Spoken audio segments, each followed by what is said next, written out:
Welcome to Kame House. It's another Dragon Ball Fighters lobby with the 2MK team.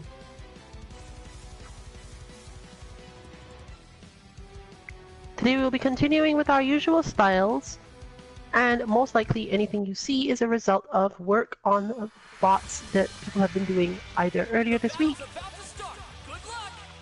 or last weekend while we were doing testing and release of the air intercept bot. This week's bot is neutral spacing, so I'm gathering some final data from there. But given the way the bots work, that's more or less just a way of messing with the point system, so you can just enjoy us having our usual fights in Dragon Ball.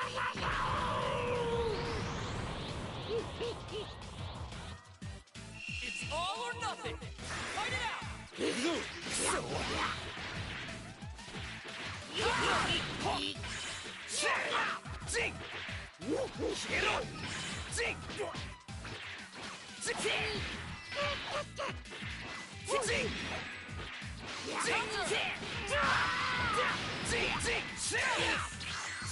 From my side, you're more likely to see some extra combos based on 18 and people are having that long crouch heavy that can actually combo out of some other stuff they do.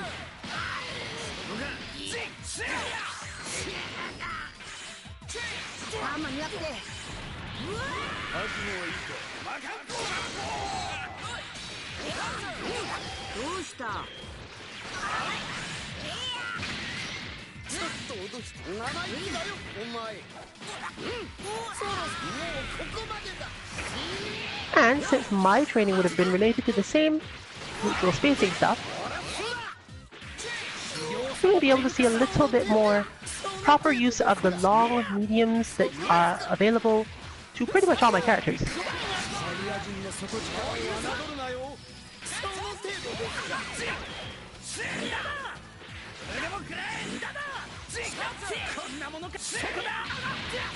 Additional good anti-air options from Piccolo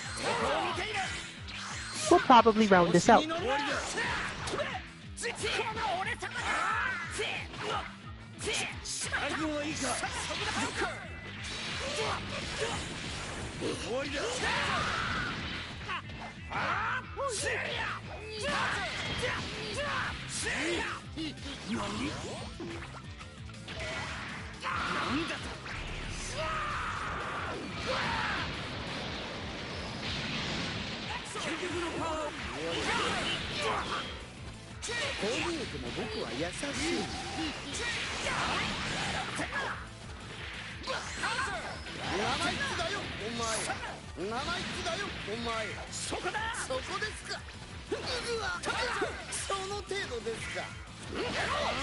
That moment right there, for example, was a fail of that. I should have actually been able to hit with that based on both the practice and the understanding of that character spacing.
As you get better and better at understanding your opponent's positioning, you do need better combos, otherwise you'll just end up chipping them all around all the time, and that's not a good way to finish them off.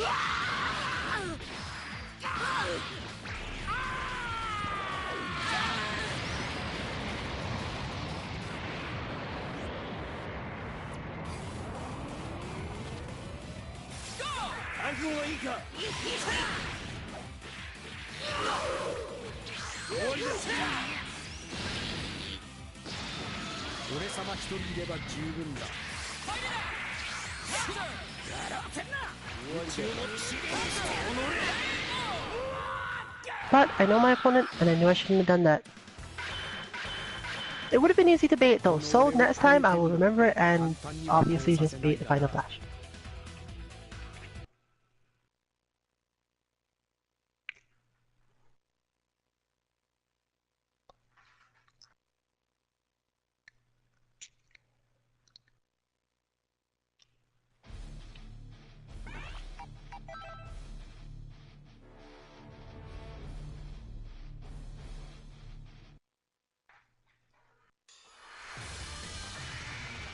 Time to begin the match!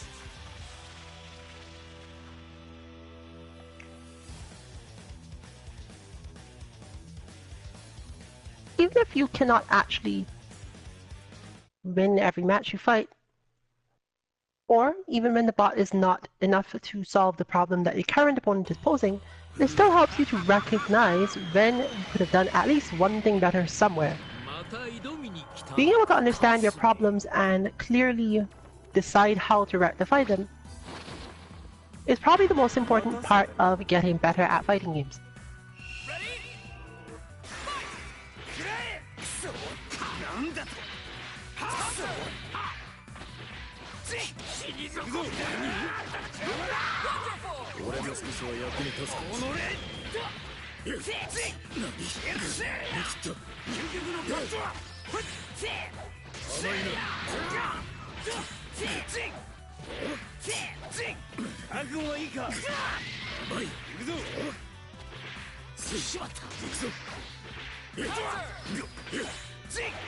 For example, right here, I'm not playing properly because I understand that this particular player has relatively limited or weaker offense, but I'm going in, and I don't need to. So being able to decide that based on something rather than getting frustrated at the situation occurring would be a great help.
I did it again.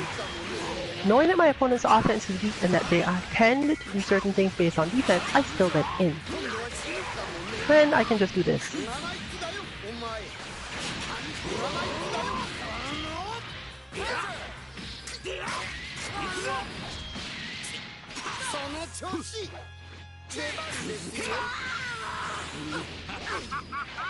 Since this damage doesn't mean much to me, and I can just avoid them for another like 100 seconds or something.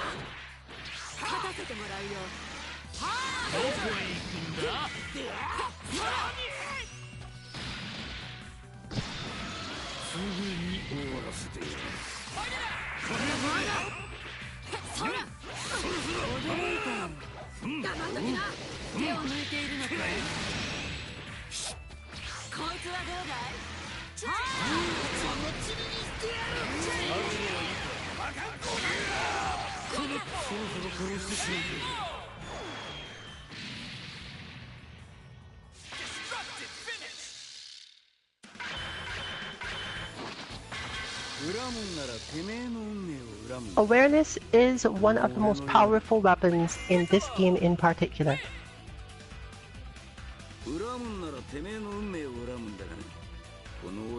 Building up the ability to do damage, building up your ability to defend, all of these things are important. But without awareness, you will not be able to convert them into much.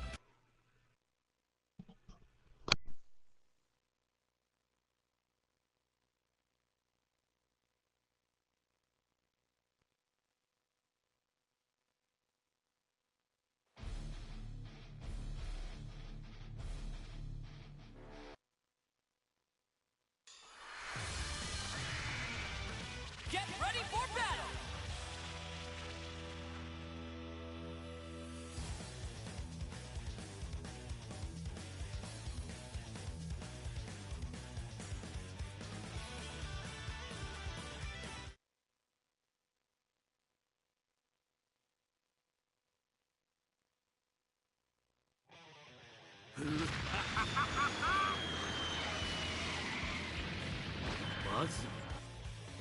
Ready?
In that case, we see the actual baiting of the level 3 from both sides to help get a serious advantage.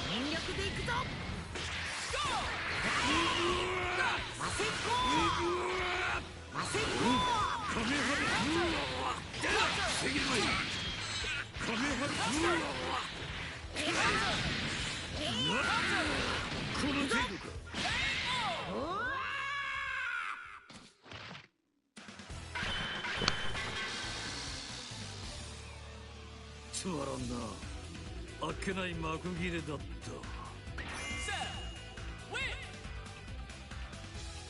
だからウォーミングアップだと言ったではないか。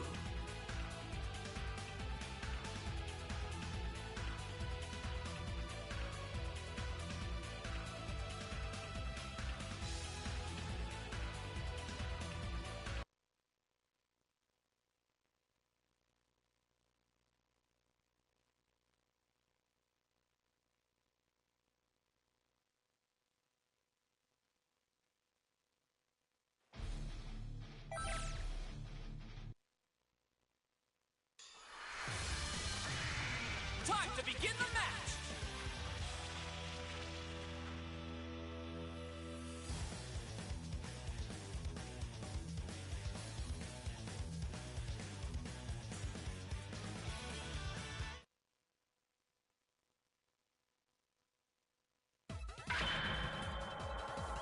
Super Saiyajin は孫悟空さん一人じゃない。 It's all or nothing! Let's go! 攻撃はやるな。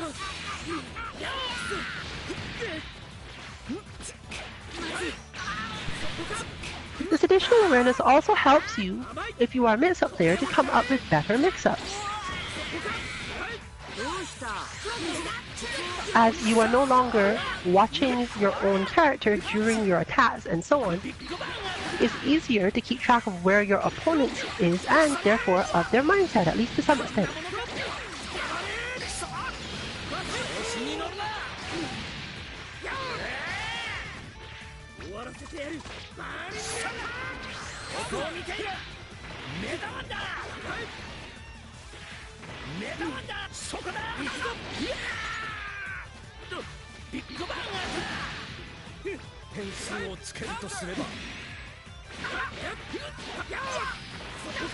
This in turn eventually can translate into getting more assists and damage of other kinds that would otherwise not be possible, or even if it were possible, it's extremely unlikely due to the difficulty in timing it perfectly.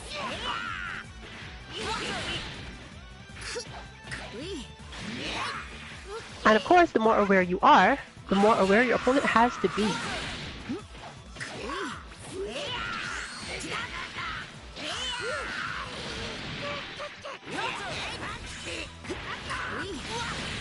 Fortunately, as much as Dragon Ball FighterZ seems like a really fast game, a lot of the things in it are just at about natural human speed. Meaning that a lot of the things that feel like they're hard to react in the game are relatively easy because the characters don't interact in close range without it being relatively easy to defend oneself. Again, relatively. Once you have the awareness, defending yourself in close range situations in this game turns out to be generally a lot easier until your opponent has gotten in your head and made you really sure that a certain thing was coming next. And of course, your aim is to reduce that as much as possible by being aware of it.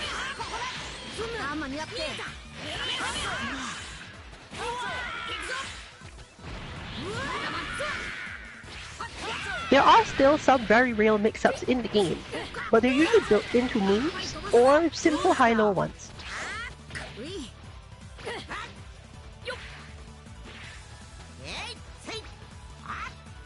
Therefore, this is heavily a game about accuracy and understanding, rather than in-your-face pressure, at least at the mid-levels.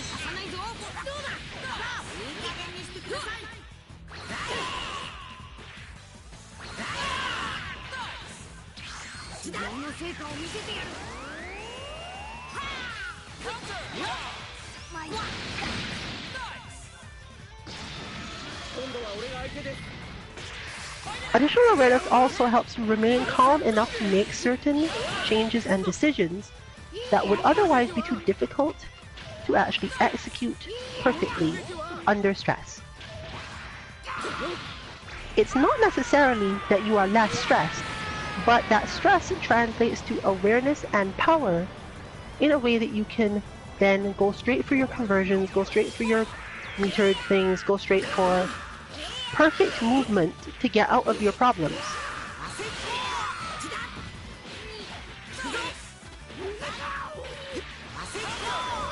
This match is actually one of our best examples of what happens when you just add some awareness to both players.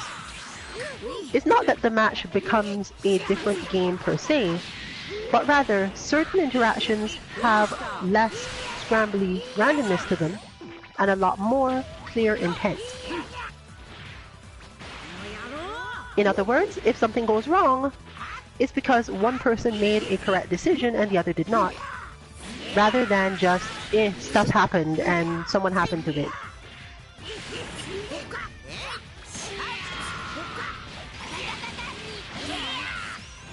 That stand heavy from Gohan, for example, was almost surely a full decision.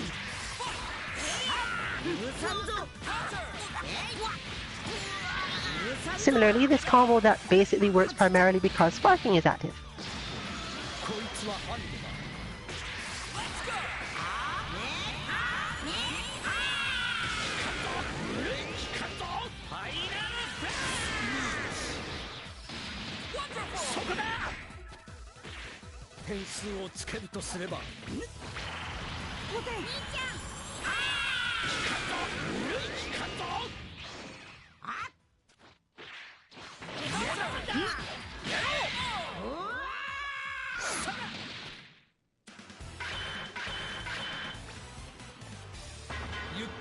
Therefore, if nothing else, you can use our bots to become calm in fighting games. And it's hard to quantify just how much of a bonus being calm is.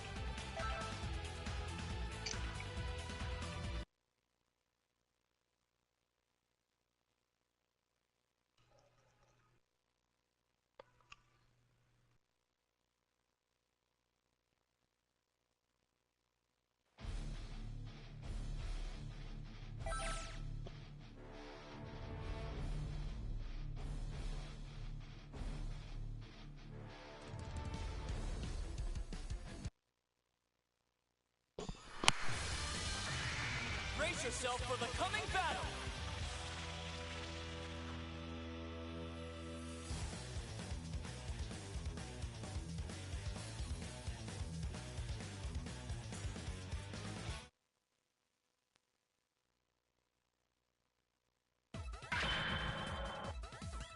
Ready? Fight it out!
終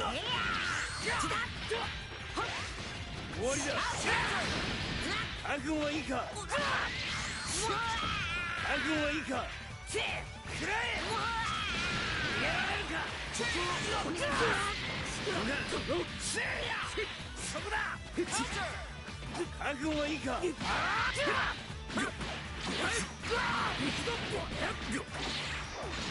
わらせてやる。受けてみろ、ゴーン。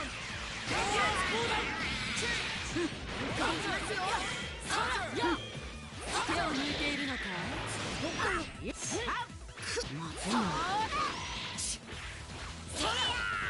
？17号。そう簡単にはいかんぞ。やそら黙っときな。やそらや黙っときな。どうした？まだまだ。やるね。こいつはどうだい？くらえ。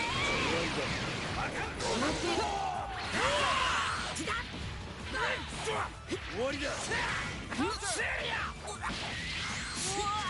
あいつ本当に強いよ。手を抜いているのかい？やがってまだやそや17号。その鬱陶しい口は黙らせろ。まだや逃げたって逃げてもいいよ。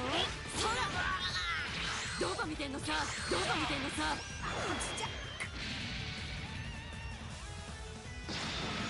これから見せるのが本当の力だ。そらや逃げたって逃げてもいいよ。やそらや手を抜いているのかい？今だ。暗軍はいいか。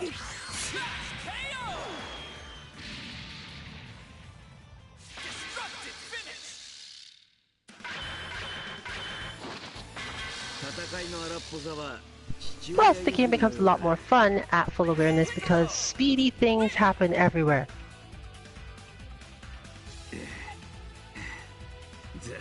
ざまあみやがり。 There you go.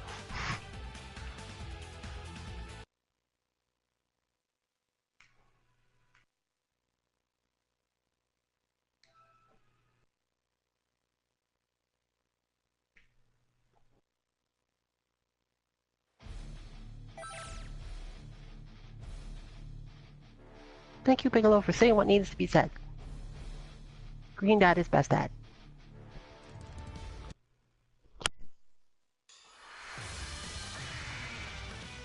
This should be a great fight.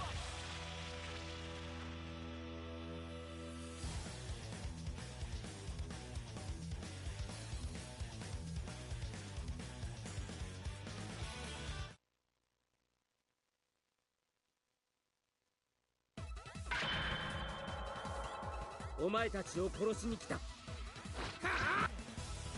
you ready? 虫けらがなるほどしまったいますよそこちょっと脅してやるかおっとそこですかなるほどおきまです Wow, this week looks like you get to see the different style of Frieza. The style of Frieza is much more controlled and therefore able to exert a lot more pressure and control.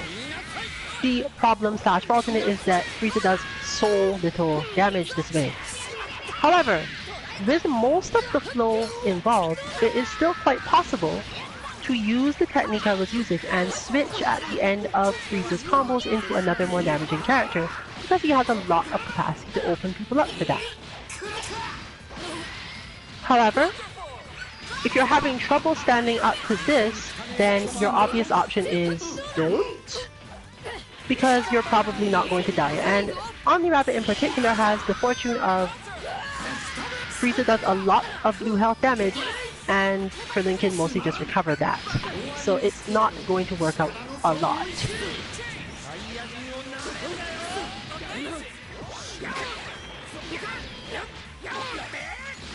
However, he does hold control of the match for so long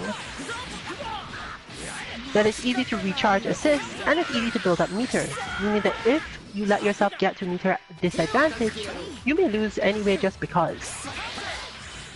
One must therefore be much more careful about getting baited into certain specials, or, more importantly, letting your health get too low before switching out, as closing out with this team from high levels of meter is relatively easy. Fortunately, Kula doesn't do much damage either, making it a little bit easier to keep most of this going until this moment where the health is a thing. For example, Gohan needs to get out as quickly as possible here, simply so that if anything happens, he won't end up getting killed by some level 3 thing. This sort of awareness is also a really heavy part of playing this game. Understanding your opponent's game plan relative to their output and meter so that you can stay out of trouble.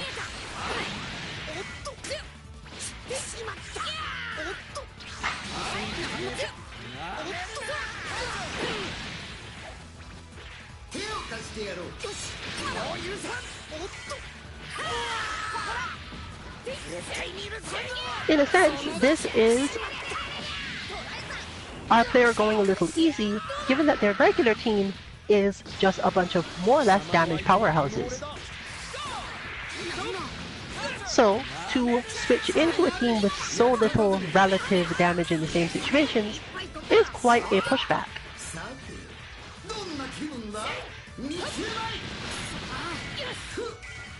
Cooler and his group also have less conversions, as again they're mostly characters meant to hold control of the match for long periods, rather than meant to do any hurting.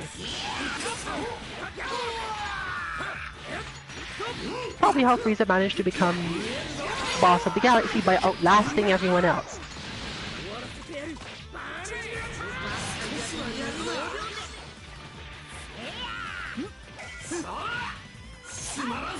Unfortunately, since they also lack mix-ups in most situations, and when they do get a mix-up that opens someone up, the damage is, once again, well, here you go. Is this even gonna kill? Nope. Oh well.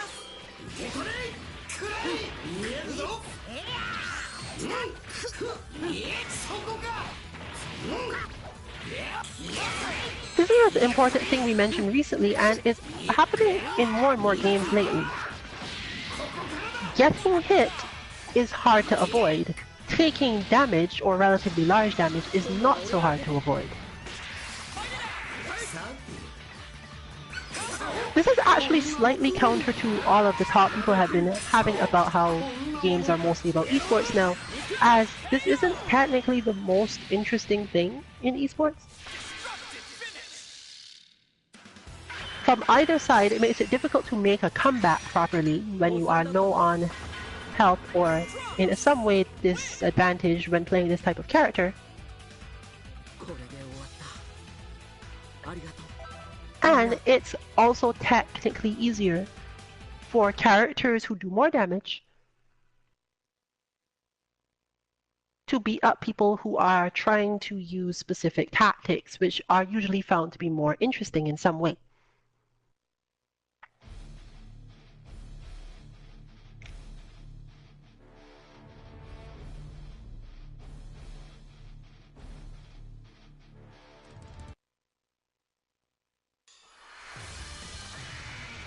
Get ready for a Dragon Ball Rumble!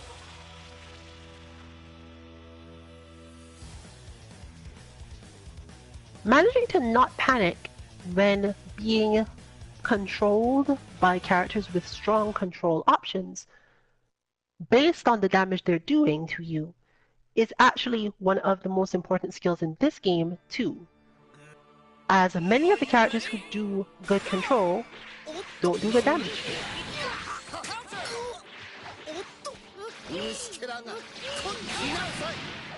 Furthermore, you often don't need to go in on these characters because it's so difficult for them to make sure that they have the life leaks.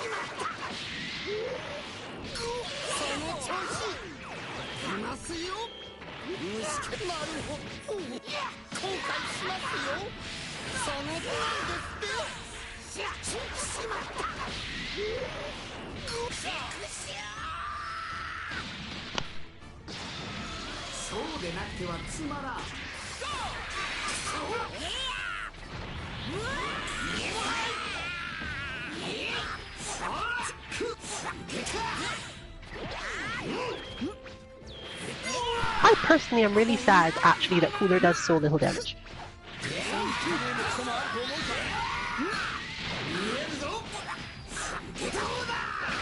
But just to show, he is one of those characters who at least gets a decent amount of it if he can do those things.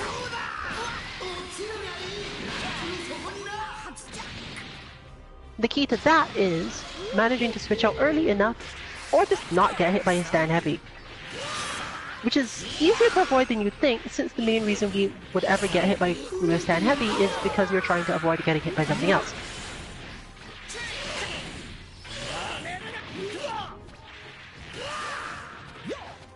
But in short, he's not really a character so far that we've seen that once he puts a lot of effort into getting in on you and finally opening you up, that you actually have any problems with, does it?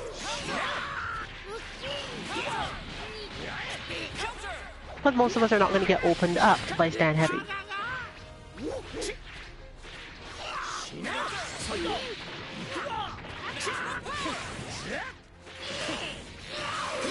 Another important thing to pay attention to that you can learn over time by watching bots carefully and fighting them in the way intended is that certain types of combos do a lot more blue health than any other kind. And while you would be tempted to think, for example, that generally damage is damage, and if it's not a level 3 like this or something, then... Wait, that was not level 3. Then it is mostly, okay, I took half of that in blue health and the rest of it in unrecoverable health. This isn't actually true.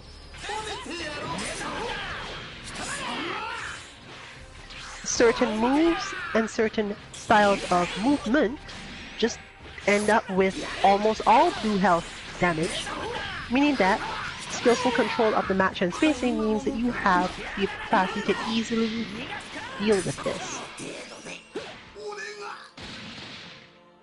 Recognizing when you can take an opportunity to get blue damage situations and recover in some way is another super important part of this. For example, we see here, basically, this is all blue health. It's not really meaningful. This is the way that this game partially handles its proration issues. Sometimes it does not change the damage done, but changes rather which type of damage it is. And we're still actually looking into how and why that works.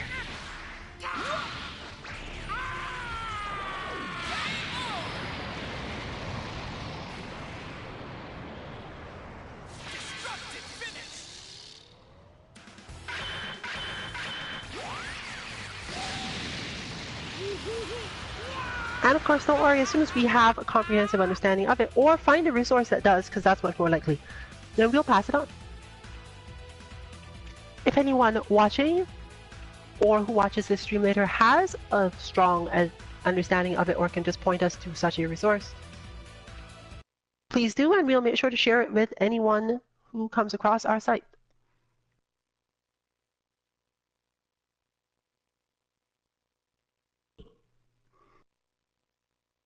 Alright, we're awaiting the return of one of our regulars who had some issues, so I'm going to give them the chance to get back in as soon as they get back.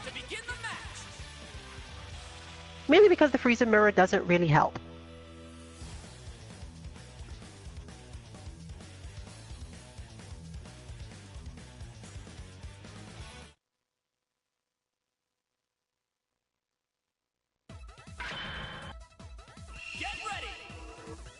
And interestingly, Cooler versus Frieza is really, really advantageous to Frieza. I mean, I guess that makes sense, but for all the talk Cooler gives about it, you'd think it would actually be... Well, on the other hand, that's not actually true, so true to the lore still. In short, for all his talk about his superior actual ability, he has some of it, but let's just say that that might not be the best way for that to go.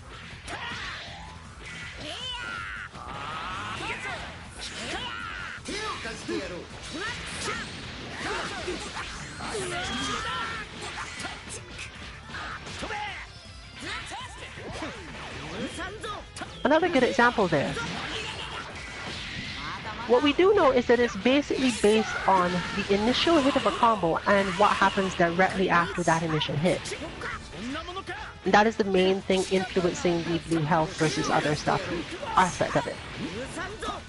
It seemed at first it was just simply everything after the first hit does blue health only, but recently I've realized that that's not true either, and there must be something else in there that matters.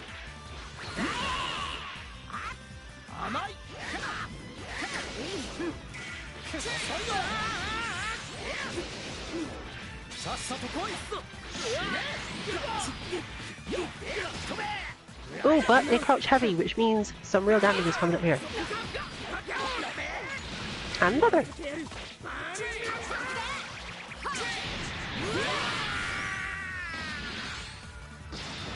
And the big kaboom.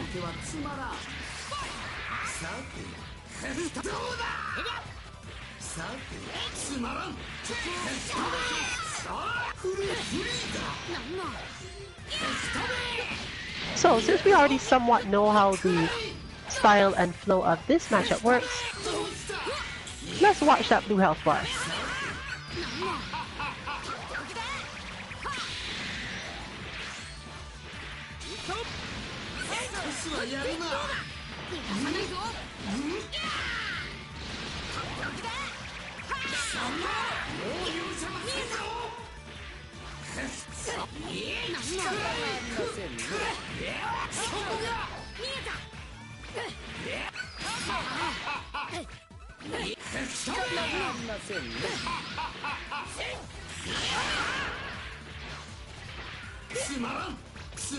But once again, as we noted, having that much control means you have a lot more meter, and more meter means more trouble.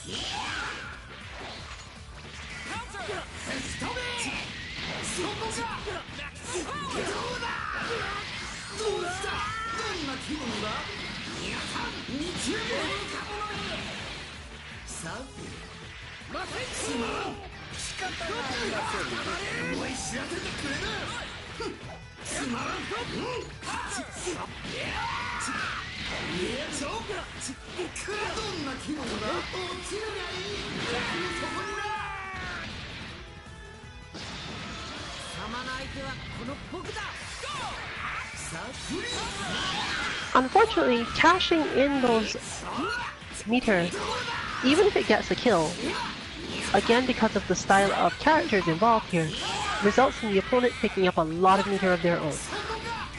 Fortunately, this is usually not that big a deal, since Freezer and Kula are good at controlling the situation so that they don't get hit with anything metered, and the opponent ends up flustered instead. But you can just spend a lot of it on either convert it or raw vanish in order to make the opponent suffer at least a bit more, and certain characters have EX moves that really help the situation.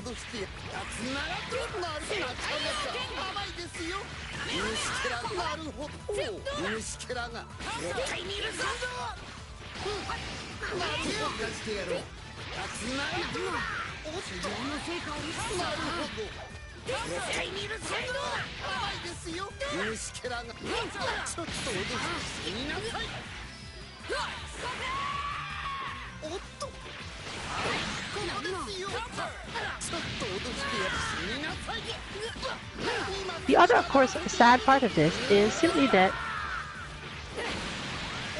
that amount of blue health means that the way they do their combos in neutral on an opponent using sparking is really disadvantageous to Frieza, Kula, and other characters of that type. They basically poke at the opponent for a while to probably waste out the sparking, but don't actually get to do any real damage.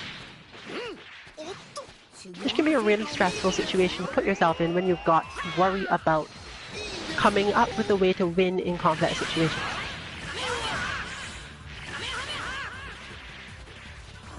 At the end, therefore, single simple vanishes are usually enough to stress out these characters, which is why keeping still with them can be such a dangerous thing to do.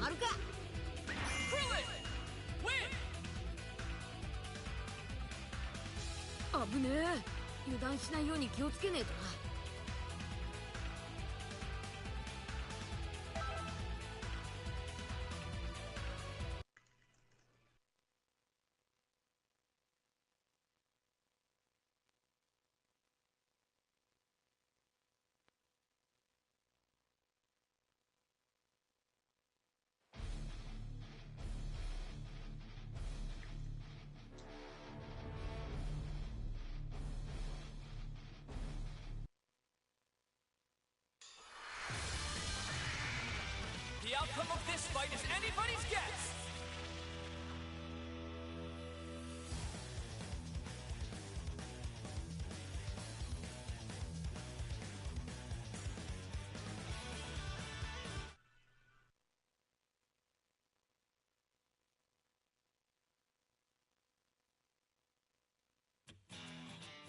Ready?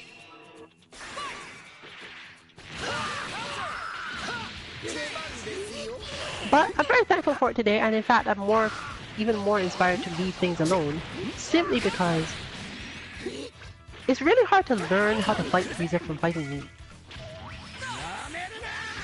Or rather,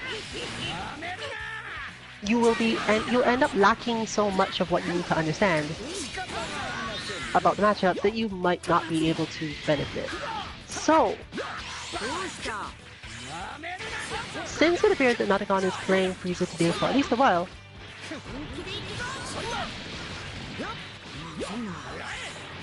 that may be the way we go with this.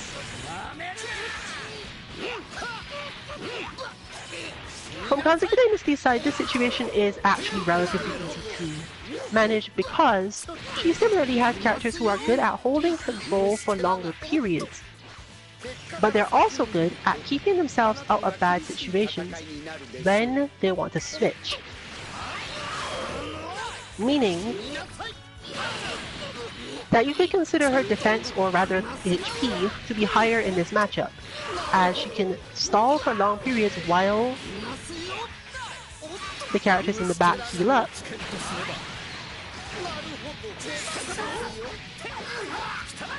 Without too much worry about the other team doing too much to her.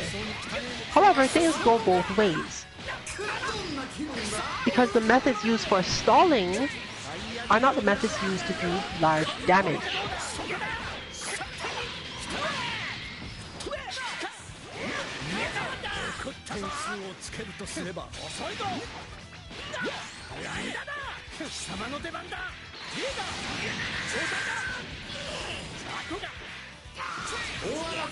Still, given the higher chances that Boo and the others will manage something relatively large in terms of damage, opening up, or similar,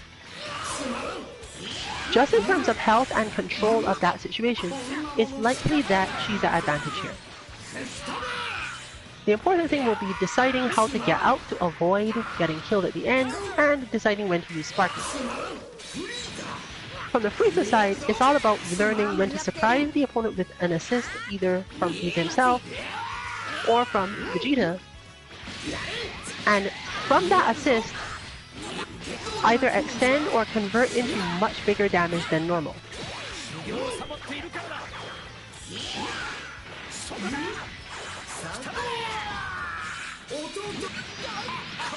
This is therefore a battle of attrition at a really high level, with both players trying to stall the use of their Sparking Blast as long as they possibly can.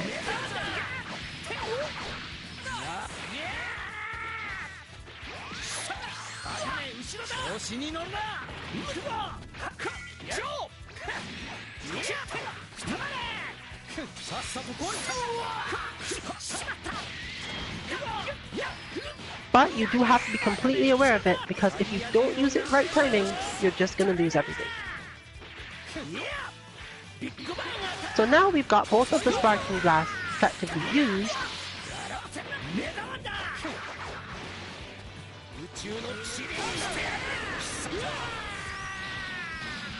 and the match will turn around in certain ways, becoming a little more explosive or confusing, depending on what each player intends.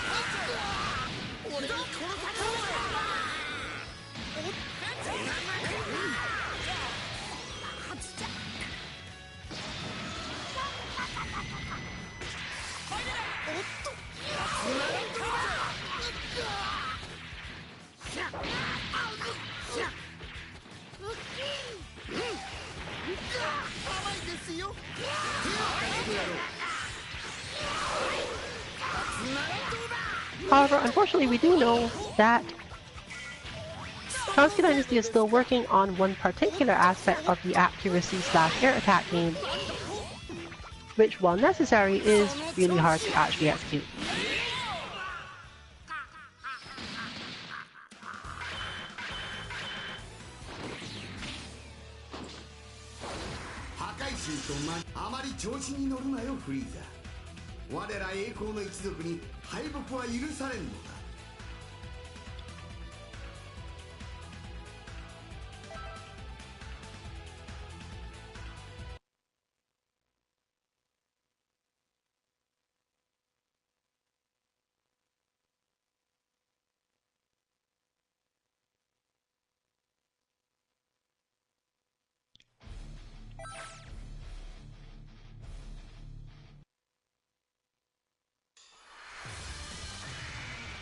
Brace yourself for the coming battle!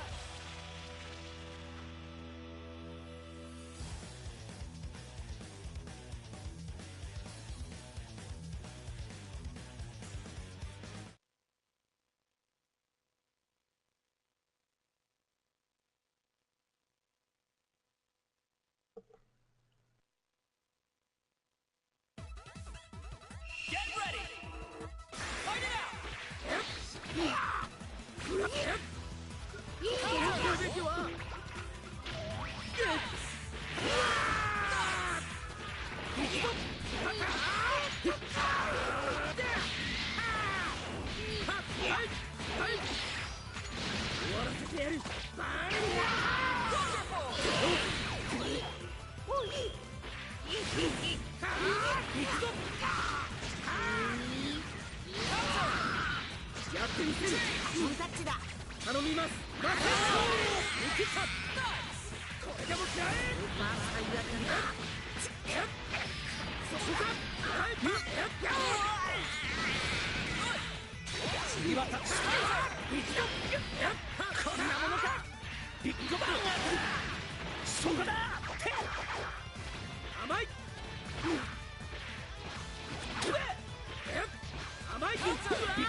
For players of Adult Gohan, it's important to remember that if you have the right timing, your opponent will be hit by his uppercut assist if they're attempting to super dash at you as you fall.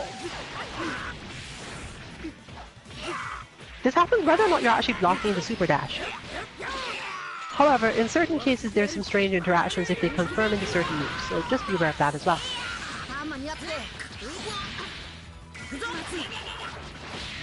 Part of the reason this is useful though is that if you're in certain aerial situations, you're almost certainly holding back and not likely to get anything other than the assist itself.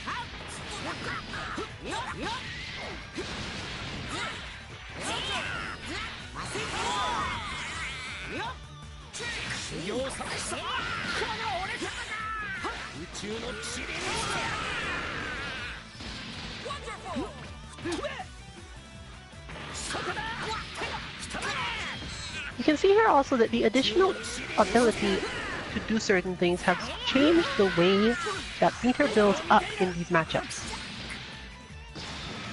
今度は俺が相手です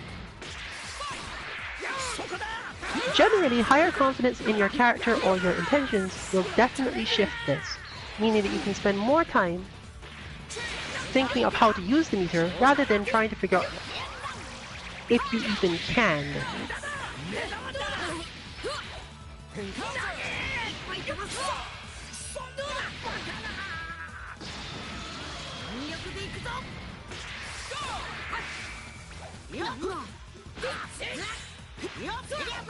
Similar things happen with assists over time.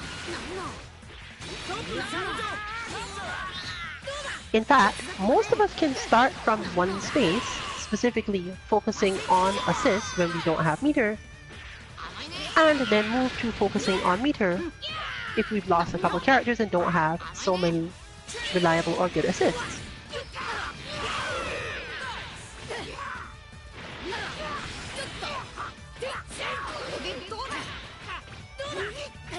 One good example is Kid Buu occasionally missing attacks in the air that put him in relatively unsafe situations above things, but he can immediately use them,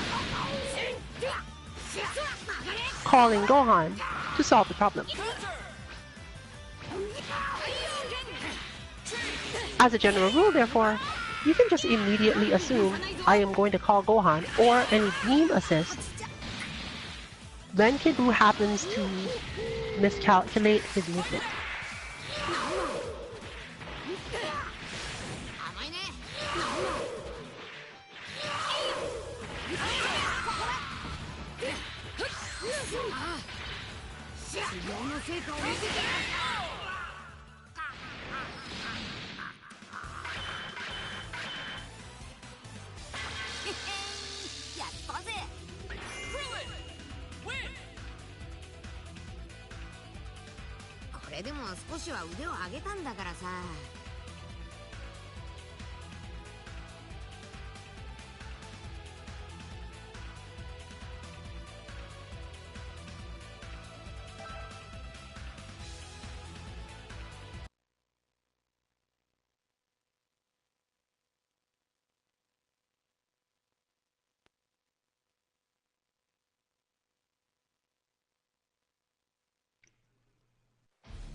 This should be a great fight!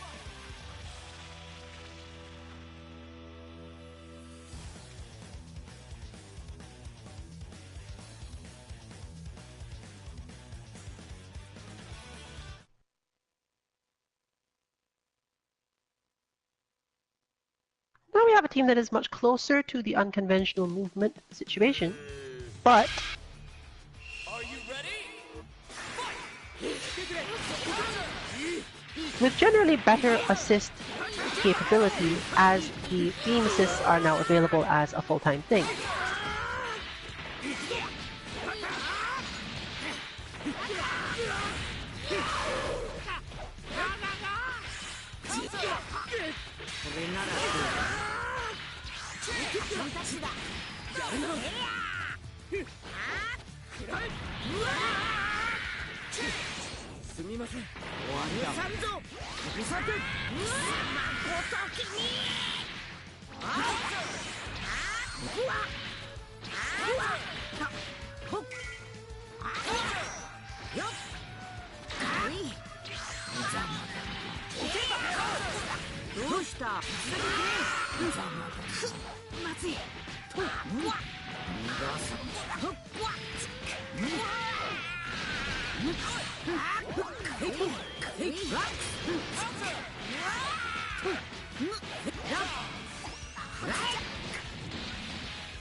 Unfortunately, once reduced to just the Vegeta, this actually becomes harder for multiple reasons. He's not the best at tracking this particular type of character, as he has no direct attack to go into the space directly below him without the assist to back him up.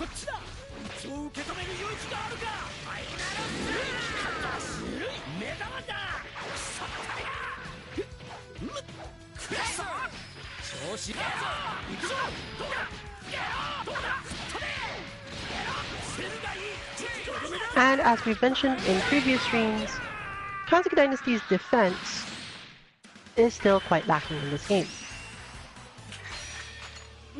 Therefore, getting stressed out by a new opponent most likely will end like this.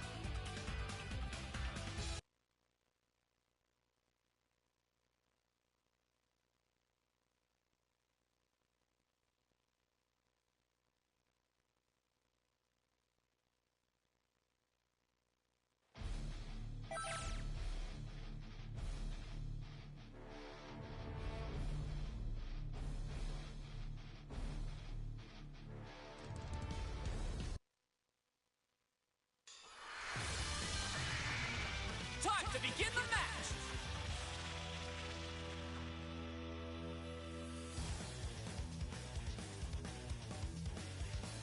It's actually a strong contrast you can use to see how you perform when you feel comfortable and confident, and how you manage when you are away from particular things.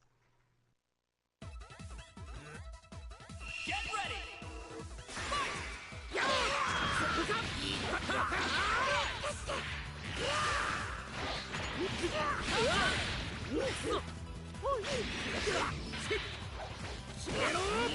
In fact, you can even see here, going up against the same character, but simply feeling more confident relative to the opponent. Specific timings for both counterattacks and deflects are completely different. This is a common thing in fighting games, where you will lose to a new opponent entirely because you're more so scared of them than scared of their character. It's something that one tries to get over quite often, but most humans do not have the capacity to just give up that reaction and get over it.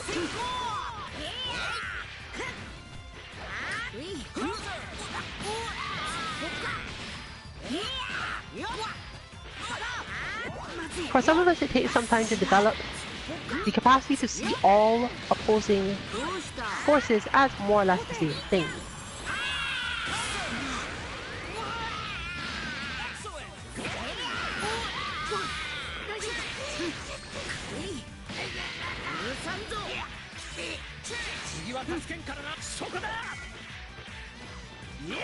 This can be a big problem at tournaments, as facing an opponent who you are unfamiliar with first round, which is the most often thing to happen, even when at your own locals, chances are that if you can get through the earlier rounds, and the players you're facing are the players who are always there, they'll be in those positions because they are stronger, they come a lot. But new players who are coming in, trying to get used to it, who are at or just below your level, may still manage to do this, and this in turn can shift your entire feeling toward the rest of the tournament, especially since often being sent to losers causes the same effect.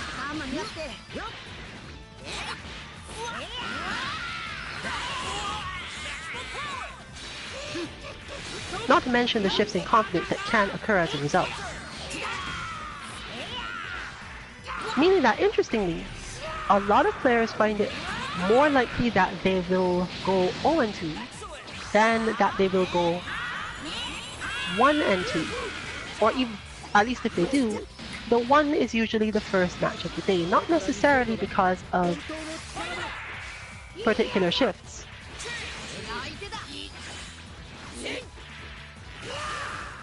Is not the first match of the day. In other words, if they win their first match, they're more likely to win their second, especially in a situation where the first match is someone unfamiliar.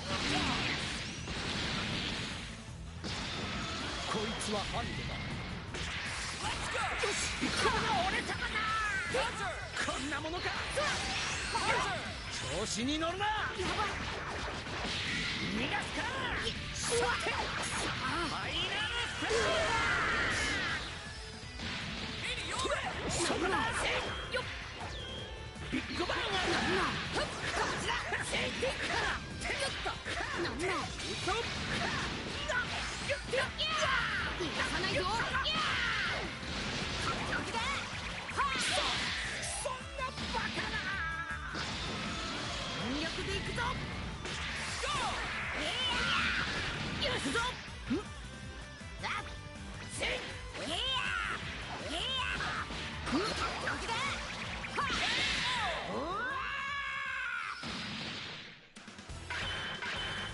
俺は無天老師様の弟子なんだこの程度のやつに負けてたまるか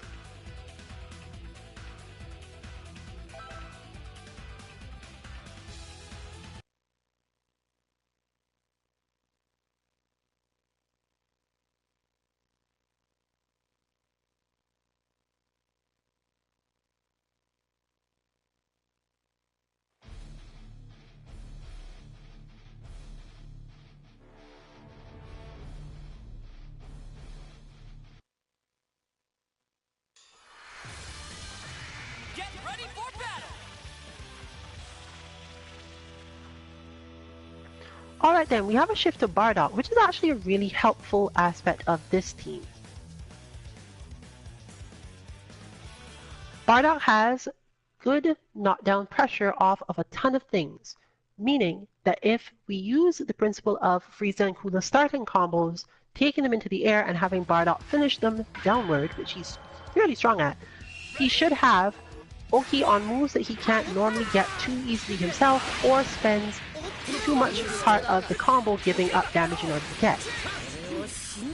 So I for one am expecting more damage when they are in play, and putting Bardock in at the beginning is another strong option simply because if you can manage to stay still long enough, you can get him out again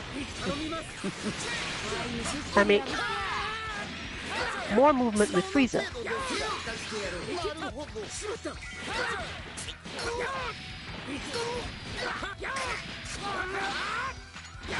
これ以上好きにさせんぞお前はもう終わりだ完全に消え去りなさいこれならどうした見えるぞすまんさ頼みますすまんせしとめそこか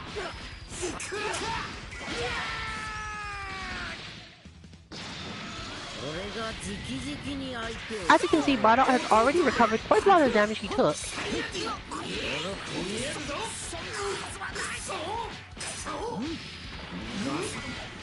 And will have recharged as an assist by the time anything else really happens. Therefore, if Cooler manages this, it would be possible to switch Bardock in to continue combo stuff. Especially if one did not want the side switch, but given the position that we were in specifically, the side switch was probably desired.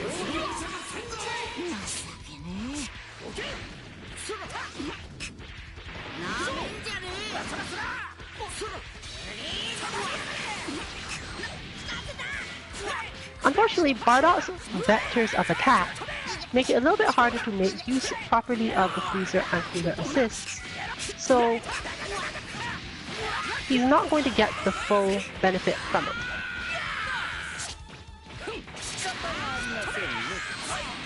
As you can see there, he doesn't push characters off of him quite far enough, or push back enough with his normals to really benefit from Frieza as an assist in terms of continuing pressure. Meaning that if you intend to play Frieza and Bardock on the same team, it often tends to go the other way, and you end up switching Frieza in at different times altogether.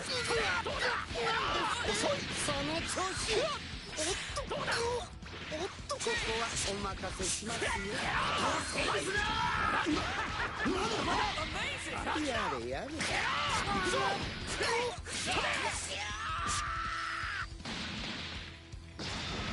そうでなくてはつまらん。それならつまらん。見た。そこが。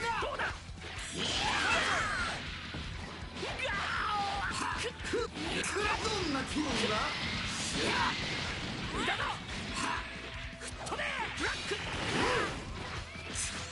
少しはやるな。作例的に俺が甘かったというのか。どうやら修行で差がつきすぎてしまったらしいな。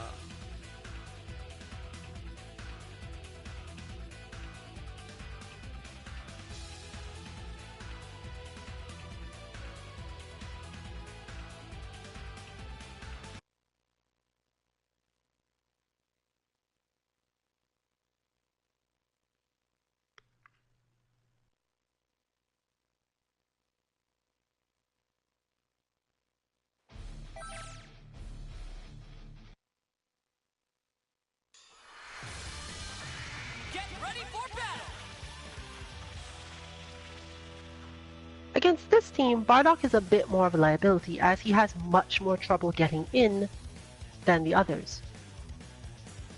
Unfortunately, this means also that in order to switch in Frieza or Cooler, you must use the standard Super Dash, and their Super Dashes don't lead into any good mix-ups after it, meaning that if Bardock needs to get out, a relatively heavy advantage has gone toward on the Rabbit side.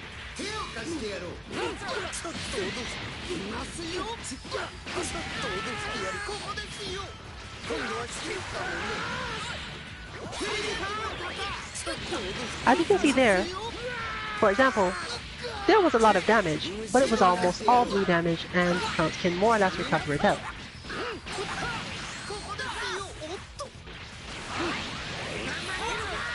In short, with sufficient defense, this becomes a slog from the Frieza side.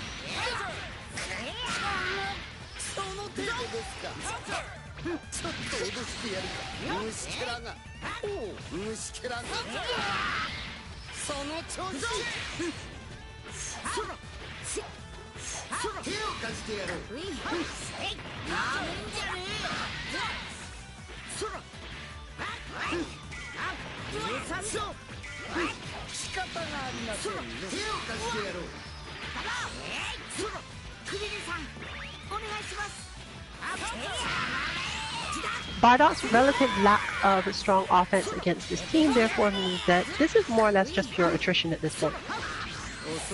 Whether or not he can win out has to do with more so with how much he can bait the opponent into responding at the end of his strength, as those are the only times that the main character's assists actually do any good.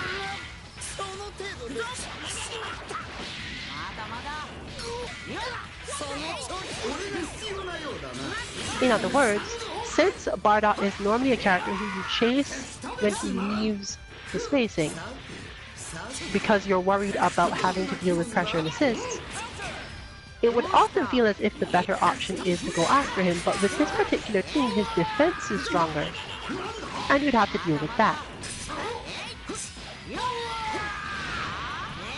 The better option is to just leave him alone, let him go.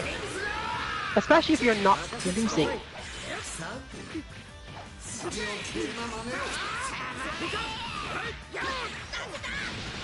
Another good option is, depending on your character, your crouch heavy, because it will prevent certain things you could do afterwards, and shift you from having to worry about a lot of his options, specifically super dashing at particular spaces.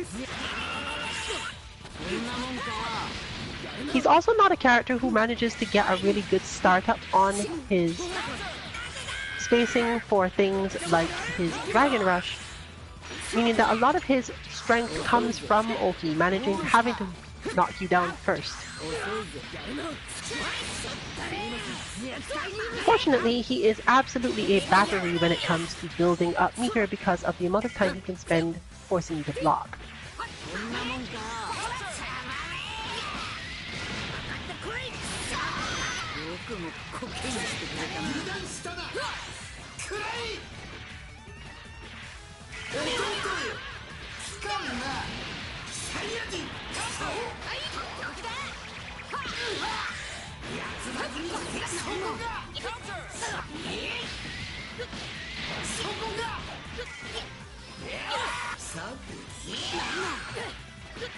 Power of tininess. Can Krillin get out? Looks like he can.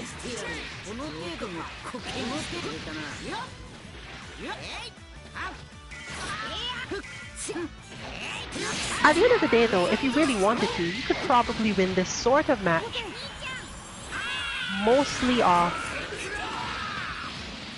having the life lead. Your opponent must take some risk at some point, and taking those risks is where you're going to get your bigger damage.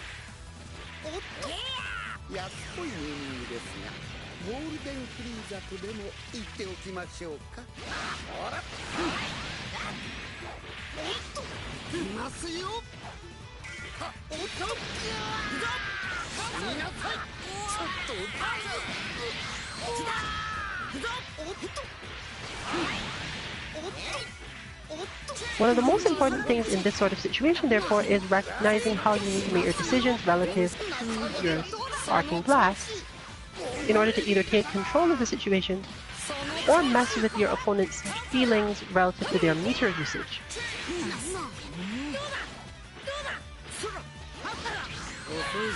Still, in the long term, this slog might not work out, as Bardock is without enough meter to do too much here, and functionally can more or less just get chipped into death. But there was the chase, and the chase as usual failed. May not be enough to take it, but no, there we go.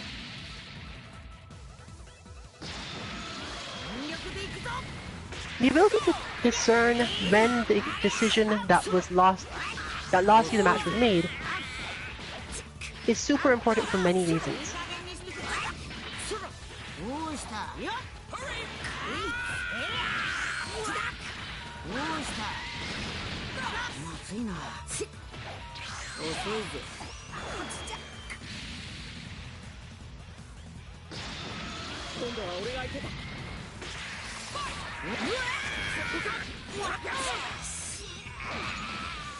Ooh, this is gonna get weird. That 10 seconds is always one of the main deciding factors.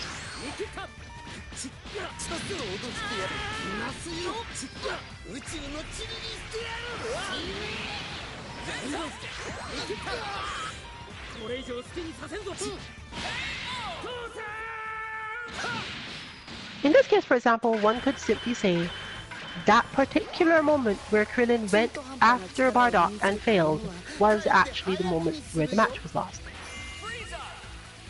It had nothing to do with any decisions that came specifically before or after, given that the players were evenly matched up until then.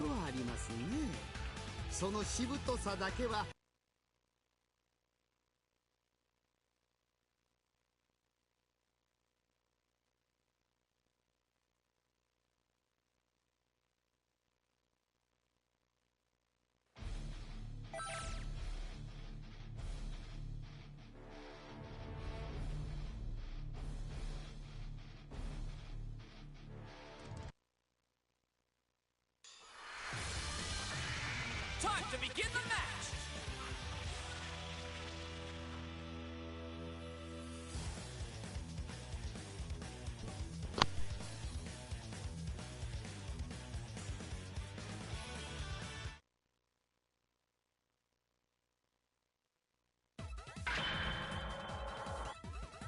It's all or nothing! Fight!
任せてください。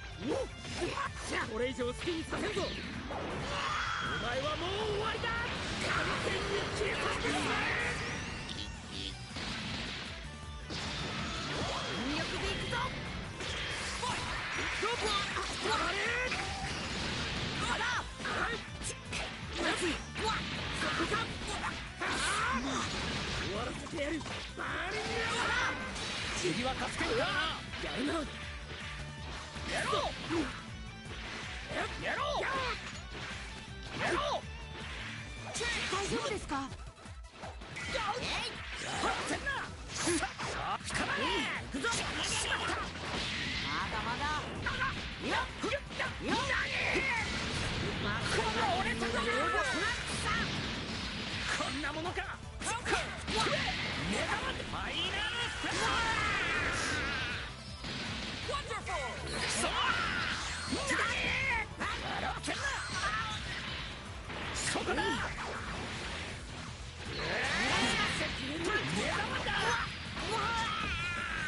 そこだ。そこだ。飛べ。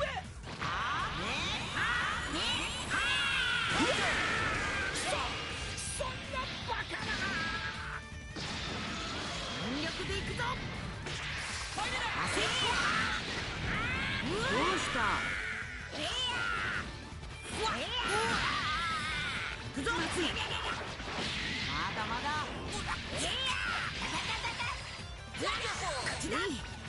よっ。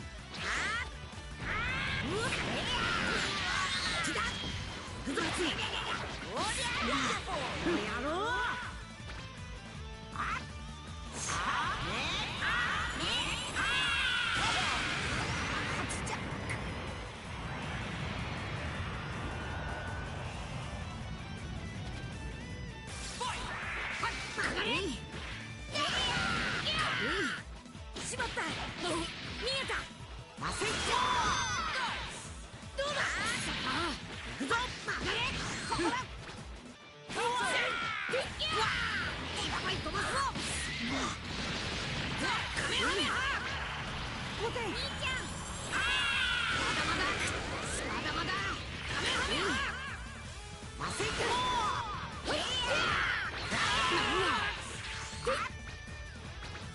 行くぞ。行くぞ。まだまだ。まいった。これから見せるのが本当の力だ。どうなっても知らんぞ。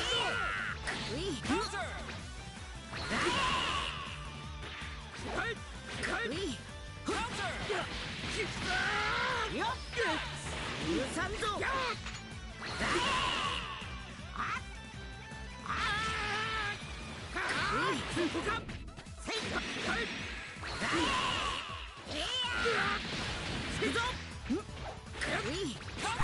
Conditioning your opponent with Adult Gohan into believing in your defense and your willingness to defend is actually a strong tactic precisely because he has his teleporting elbow. For other characters who would have to show their movement and get in on the opponent from there, this is generally a weaker tactic.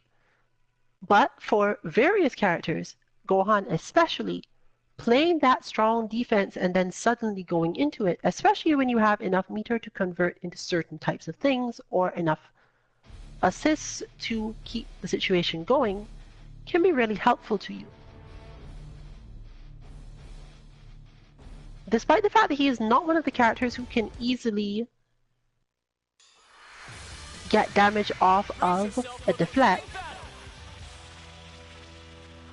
the simple fact that most people will be expecting to either keep on going in because you're defending, or shifting overall, but just about ready to move forward. Being able to catch their pause is most useful even if they try to go forward at you, simply because his elbow can go both ways.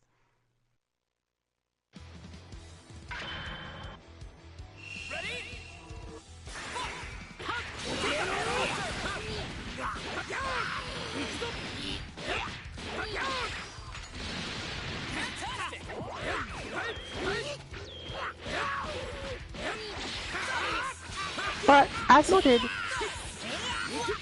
she seems much less likely to deflect when under that form of pressure. Partially because it's literally more difficult. And partially because, again, unfamiliarity causes fear.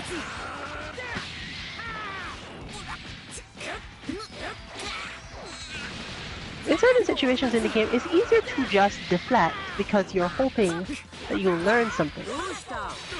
But it depends on your mental state.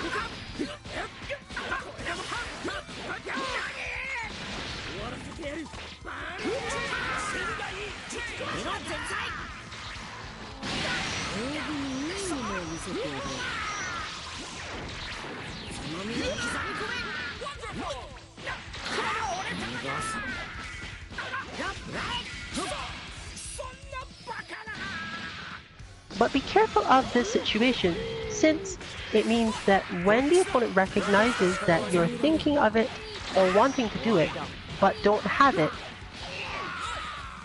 they're likely to change in the standard way that people do in these games. After about 2 or 3 times of doing a particular thing, your opponent is more likely to change simply because they realize your own state or frustration.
Ah, さらなる高みに登るとしようか。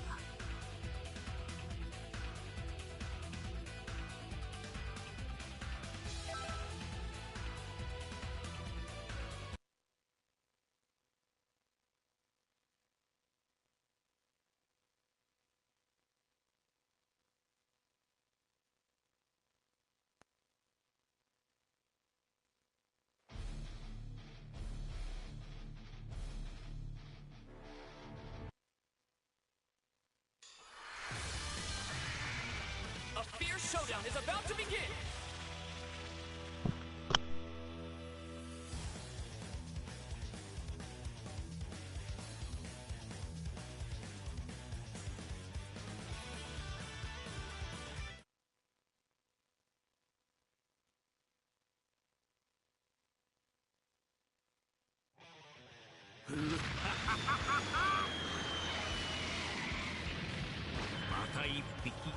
虫けらが死にに Ready? Fight! タッチだ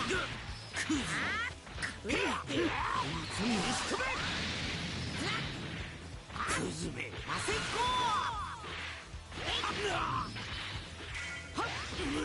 なんだ次は助けんからなそこだなめた逃がすか楽しめそこだ問題ない問題ない Counter! 行くぞ問題ない問題ない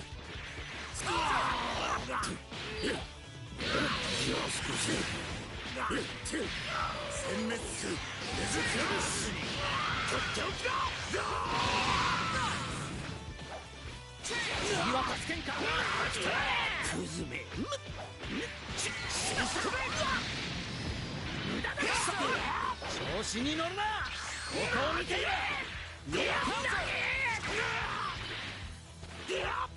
ビッグバンがどこへ行くんだやろう感づけ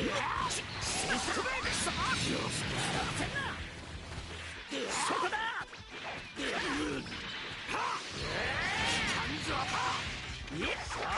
こっちだなんなんだ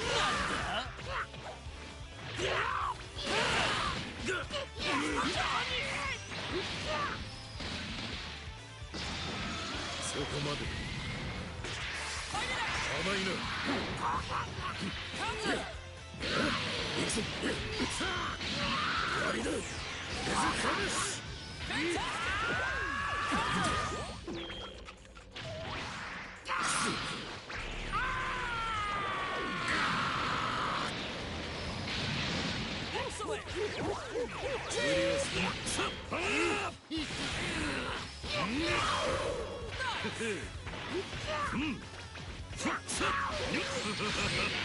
私にバリア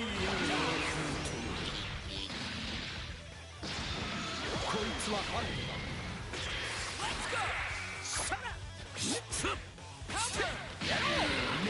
宇宙の塵にしてやるそこだ調子に乗るなこの程度ビッグバンアタカメハメハ俺も少しは役に立つ調子に乗るな見切ったそこだなこっちだこんなものか目玉だ点数をつけるとすればやろうさ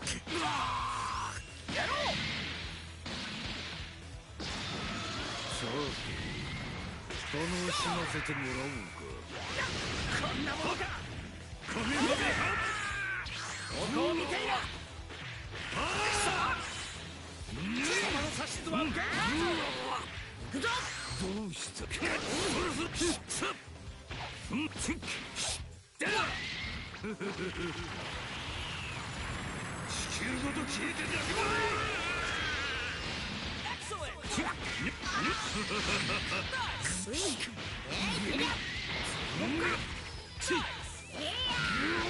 行くぞカメハメハまだまだカメハメハ修行をサボっているからだカメハメハ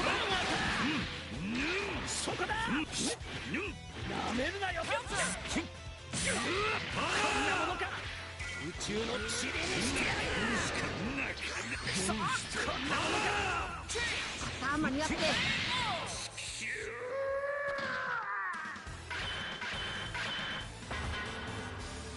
お前の好きにはさせないぞセルすみません少しやりすぎてしまったみたいです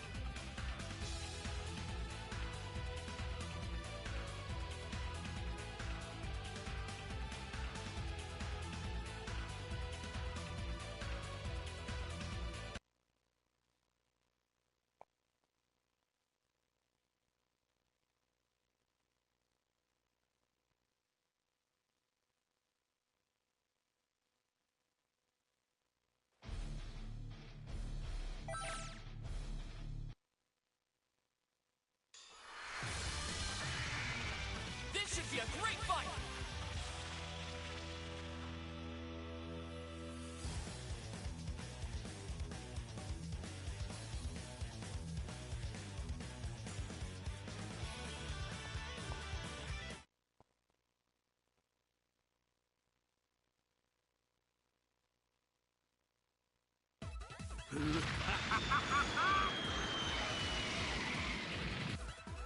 It's all or nothing! Fight! Counter! なんなんだ終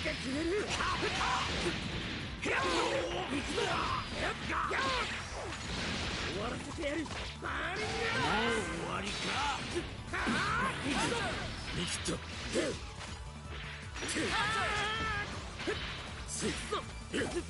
僕も稼いでます終わらせてやるバーニング問題ないすぐに終わらせてやるさすクリーさん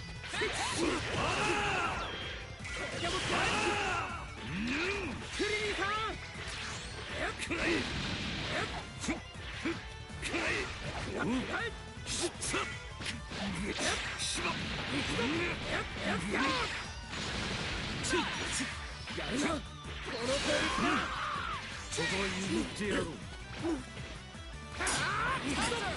甘いこの攻撃だ送った立て直す終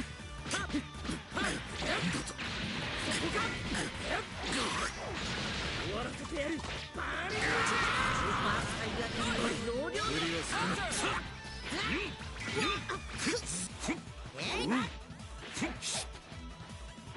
カメハメハ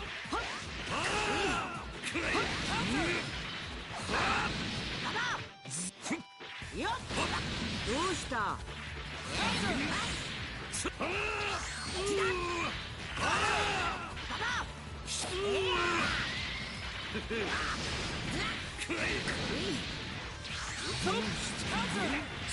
何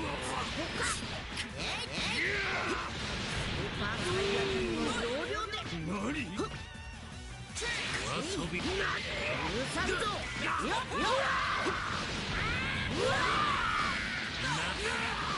楽しめそう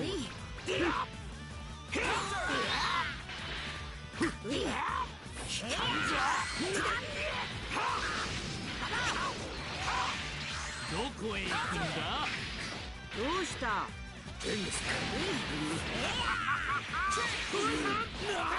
何なんだ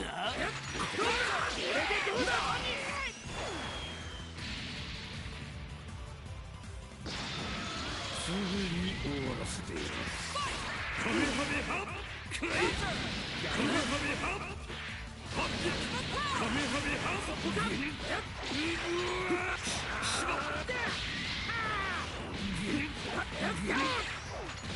終わらせてやるバーニングお前の思い通りにはさせん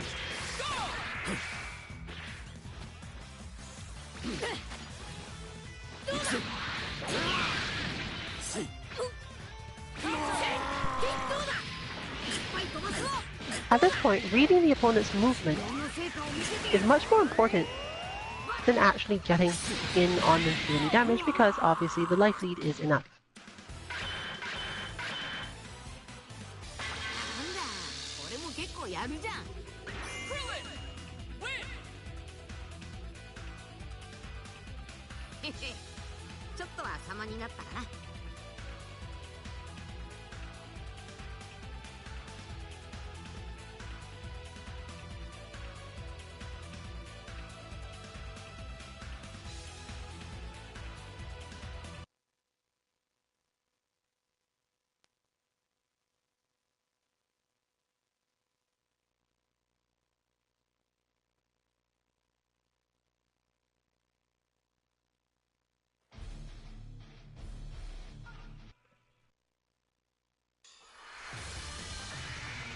The battle's about to start! Good For the luck! standard switch in play, it looks like we're looking at Gotenks this week.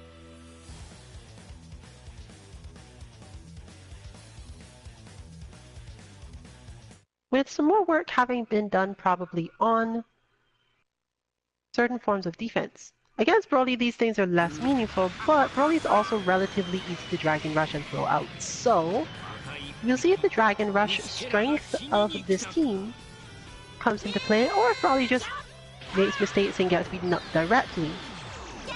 Since they're not so good at dealing with his offense, and therefore going in with Broly at this point is probably the best option. Barrier up, you get the opening, and a decent set of assists to support in terms of distraction, one when close and one when far.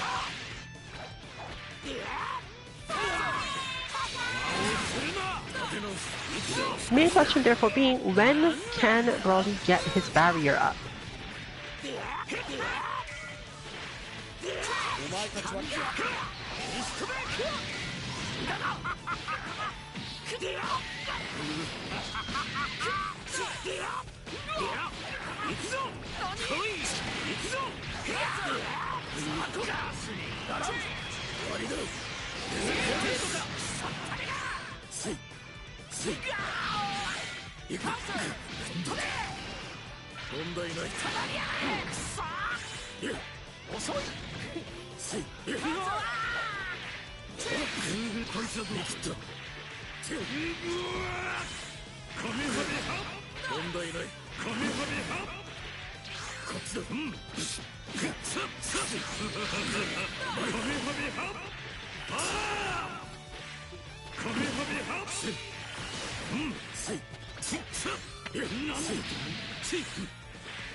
Our next concept for bots is actually based on this, learning to land the Dragon Rush in a specific situation, that being when the opponent has managed to get to the end of the relatively longer block string or assist play,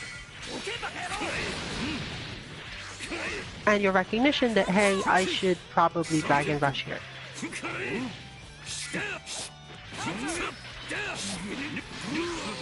This actually comes up fairly often in the game against Cell and 16.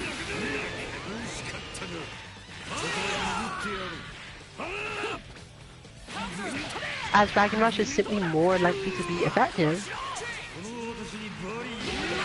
than actually trying to hit them with your stand heavy in particular spaces.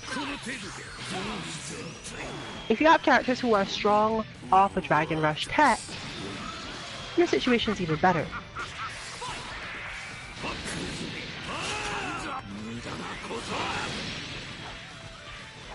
But in order for this to work, you have to verify and recognize the moment where it's a good idea to do Dragon Rush out of defense, and when you should have probably expected to need to deflect again or go for Super Dash even.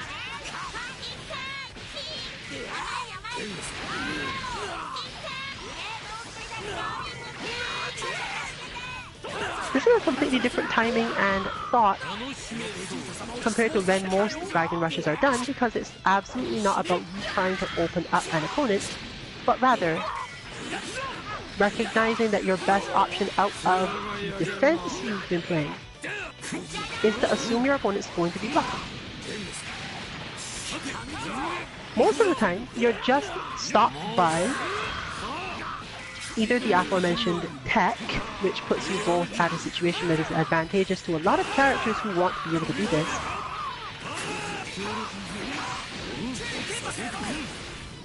or you end up getting hit by an assist, which is still a hit, but not usually one you care about a lot.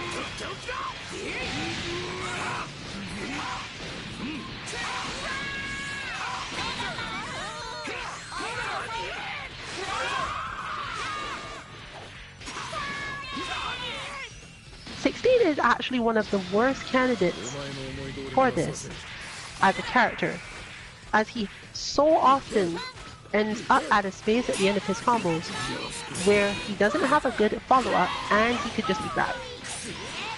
This is useful because it makes him consistent, i.e. most of the time the player will just want to either go for a crazy command grab style read, or just dash out and start doing things. Avoiding or attacking the Dragon Rush is basically his game plan, but as a result, he doesn't get to keep up a lot of pressure if you are thinking of or willing to do this without, once again, assists to help him knock you back and deal the damage. Unfortunately, since for the most part he doesn't actually benefit too much from hitting people with assists, except beams, seeing him on certain teams means that you should more or less just try to Dragon Rush him whenever you can. That is at the end of his pressure.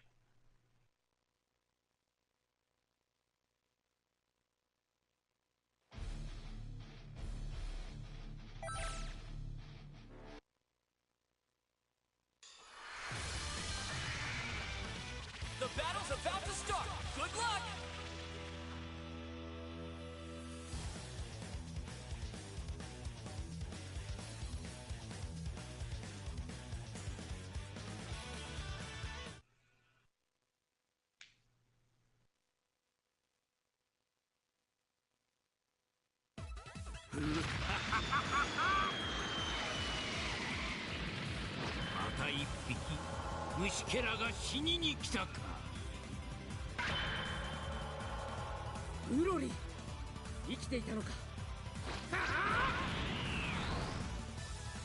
Ready?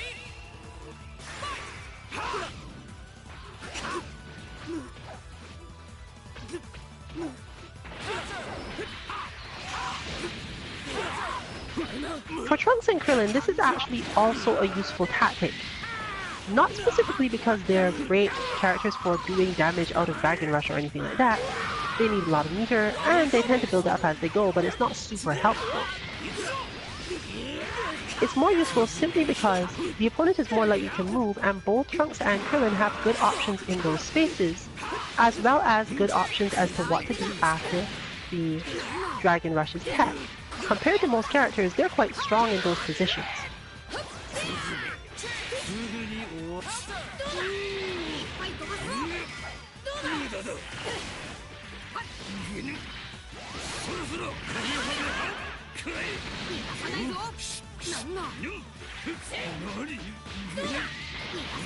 It also opens up the mix-up you've just seen Krillin execute, namely just jumping, more or less.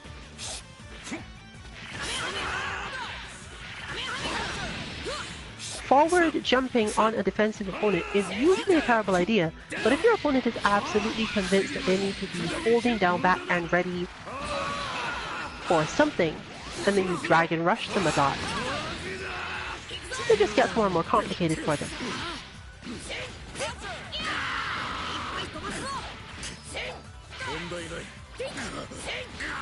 But again, this is not the same as when you're trying to open up an opponent who's defending against you.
Once you've understood this, the main thing you need to do differently than most characters once you've achieved it is to simply, if they've avoided you, just give up.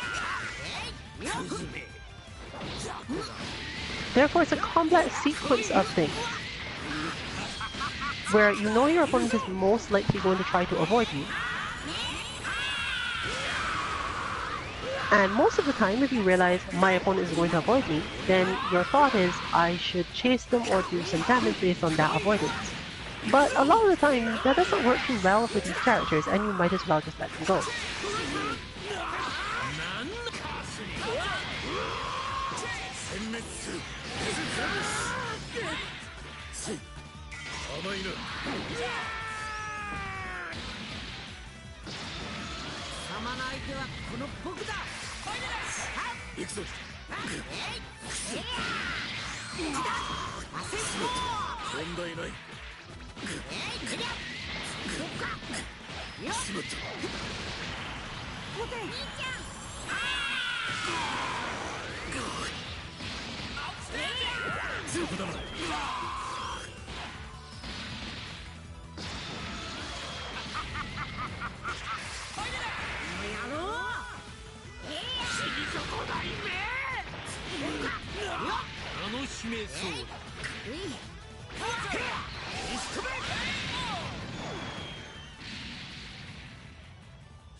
よく頑張ったがとうとう終わりの時が来たようだな。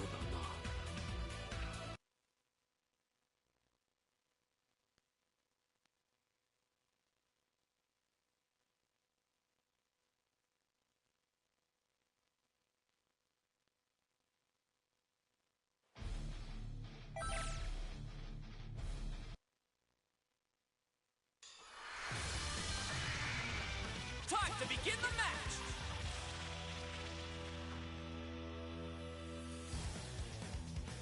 This team doesn't have the same timings at all for their Dragon Rushes or concepts of when they should be used. They are relatively susceptible to Dragon Rush, but since they tend to be far out and attacking with very precise strikes, most of the time, either they're moving past you when they strike, or you are going to get them with the Dragon Rush either way, and from my side, therefore, I'm not really concerned about it. Ready? Let's go! 覚悟はいいか。終わりだ。覚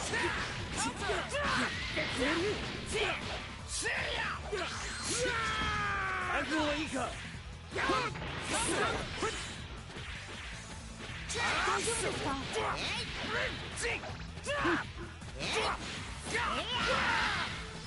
仕方がありませんね。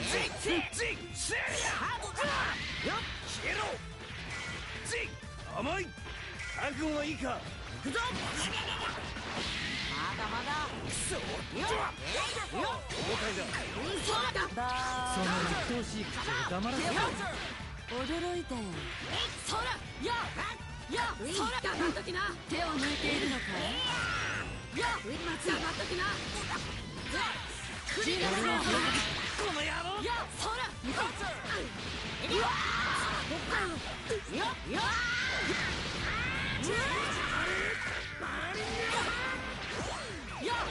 んだってしまった。いや驚いたよ。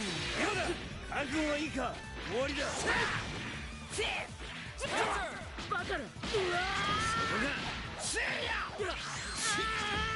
やめろくらえ。逃げられるか。チンバカだ。せいや。終わりだ。せいや。覚悟はいいか。フ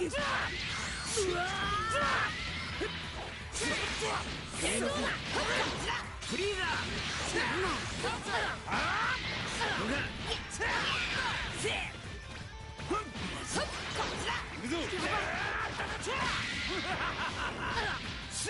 うるさいね。そ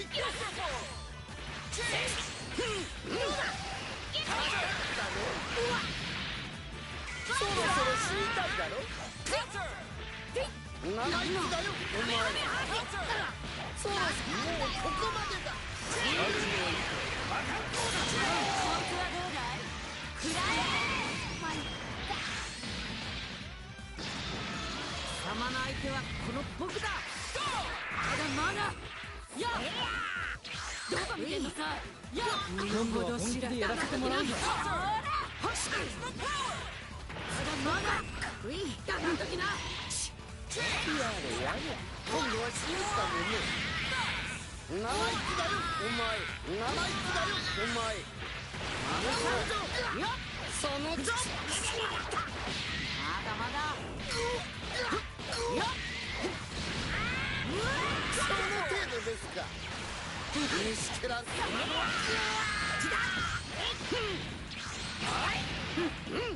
うだい。なんですって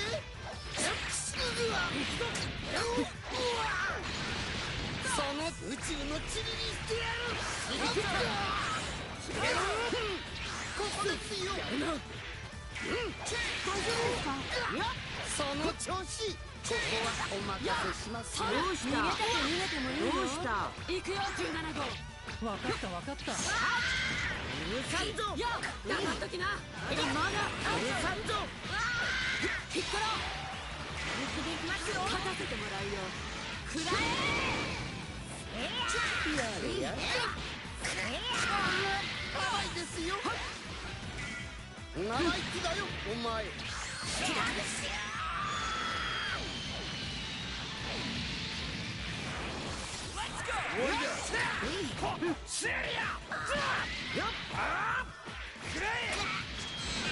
どうした。終わりだ。そ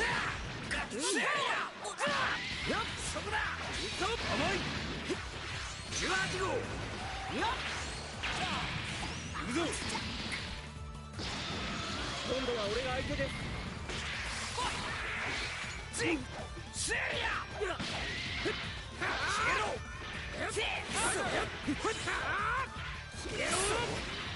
終わりだ。シェリア。捕まれ。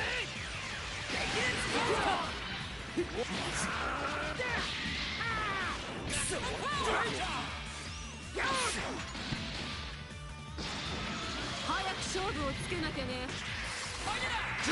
奴ら俺はそう簡単にはいかんぞ。そら究極の選手はもうここにいるだろう。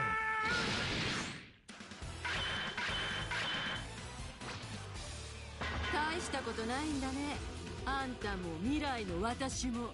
もしもっと腕を上げることができたらまた相手になってやると言っておいてくれ。 Android 18.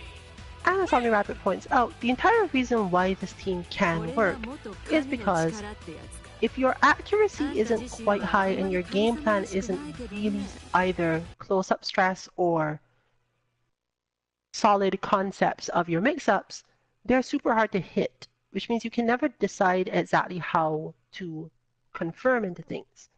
You can get in, but the risks to that are a little rough if you think your opponent has a read on you. For example, the start of that round where I used the light version of calling 17, which I never use for anything, but it was the correct thing to do in that particular space with that particular setup, mental situation, and so on.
Jetfire's team has, especially this version of the team, has a different problem. While Cell can absolutely call on assist to help him save some space and time when getting back down when he's gone particularly high with attack, if he's with an attack and the opponent is nearby, the assist is much less helpful, meaning that he has to make the choice of which move to use in the air. As an overall thing, therefore, targeting from the air, i.e. our air intercept bot, is more important to Cell in our team than other characters. Gotenks can do it relatively easily and also doesn't care as much because of his positioning, as we've just seen, but Cell has to care a lot. This is not true for most people because generally teams that contain Cell also use characters with grounded assists or similar things that can protect him if the opponent decides to approach under him.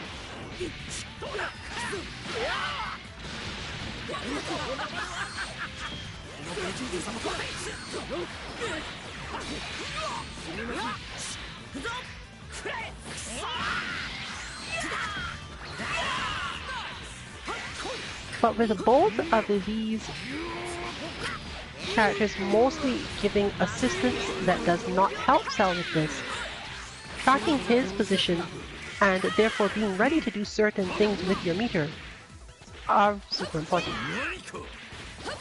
Cell may need to occasionally just do certain things metered in the air to prevent himself from having these problems.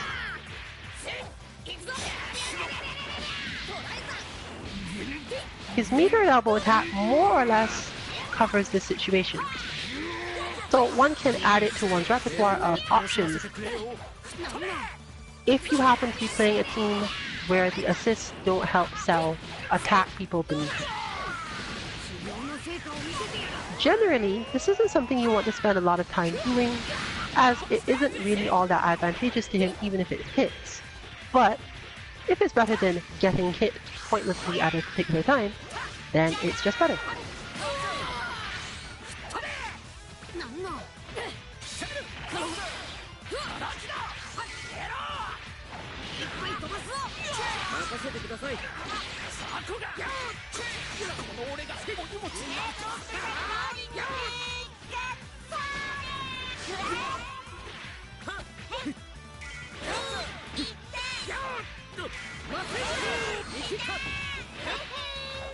Similarly, Gotenks actually has the opposite situation.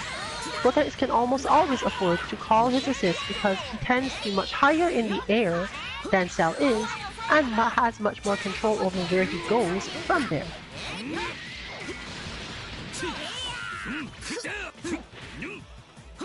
Similarly, he can do his own aerial attacks in ways that many opponents can't immediately deal with.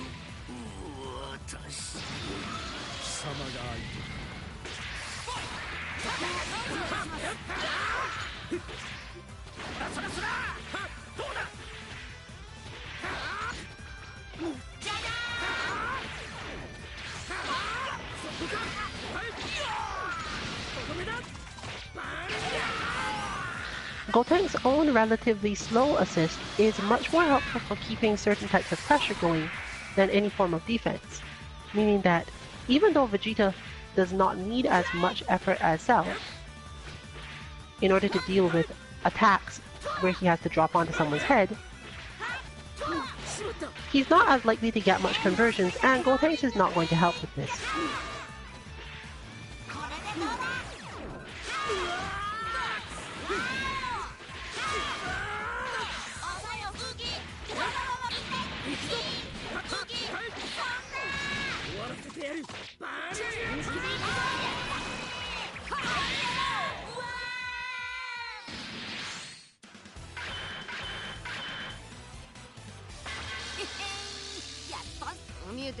いくつも死闘を繰り広げてきたんだ。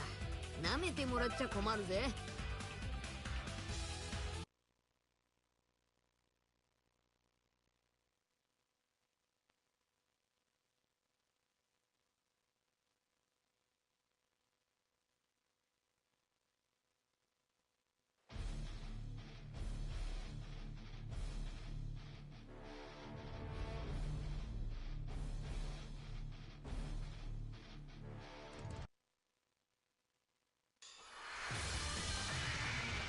This should be a great fight.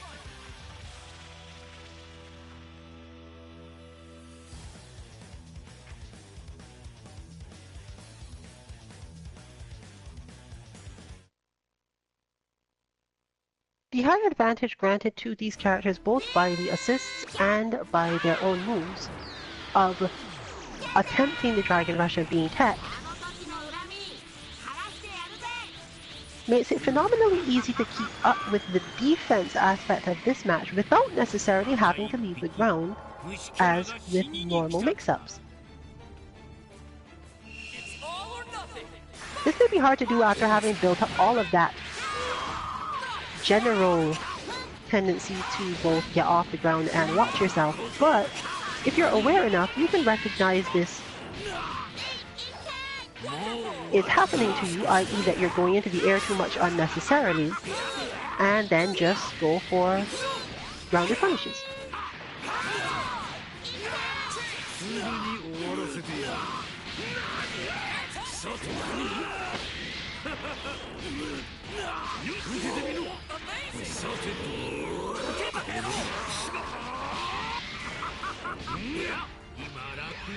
The opponent also tends to spend too much time as a team far away from selling the others,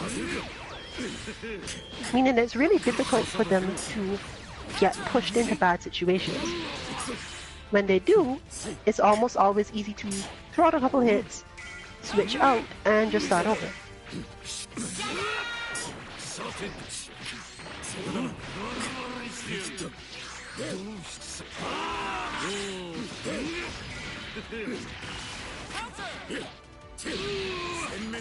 You can see there, for example, that the opponent's options toward Cell, when they're both flipped out like that, are so much less than Cell's options. And it's almost impossible for him to take any real damage against most people.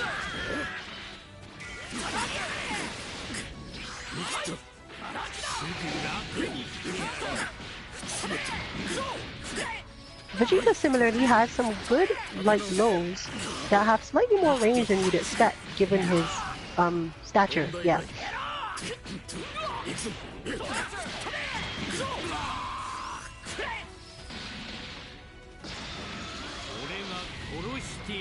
These in turn make the opponent more likely to try to walk back and, once again, likely to get hit by Dragon Rush or a jump if he particularly wants to, because he has a lot of options from there too.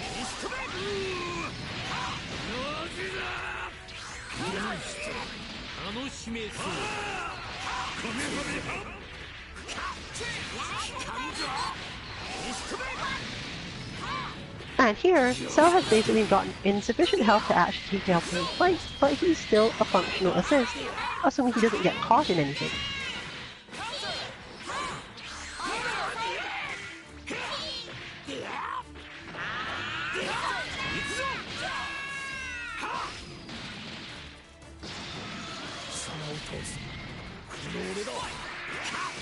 Which is really useful on Vegeta since he's not really looking to be using that particular move on the ground himself.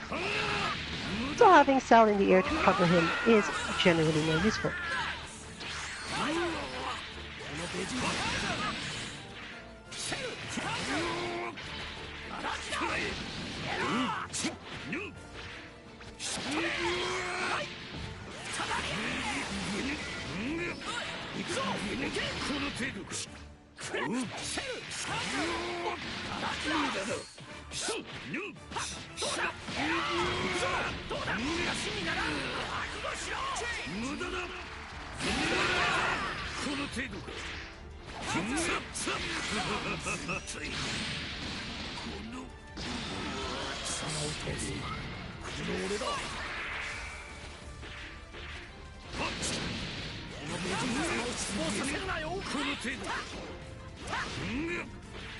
When placed in this situation, it's super hard to do anything.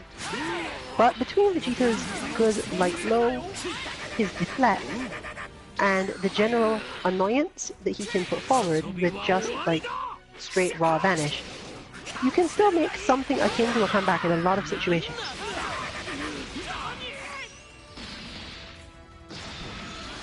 The key being to understand that the opponent doesn't want to rush in at Vegeta. There's all sorts of problems with that. And you can use that understanding, as well as Vegeta's general strength in certain situations, to save yourself. But a raw super clinches it at the end.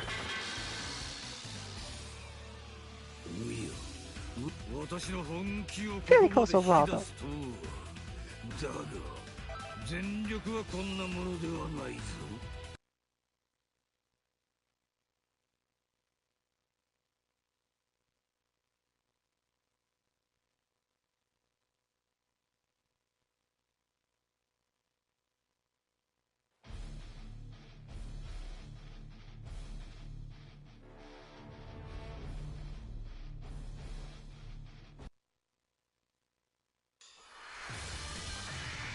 A fierce showdown is about to begin.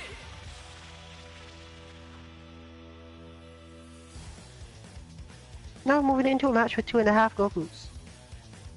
This match is easier to understand than most, but not easier to necessarily do anything in.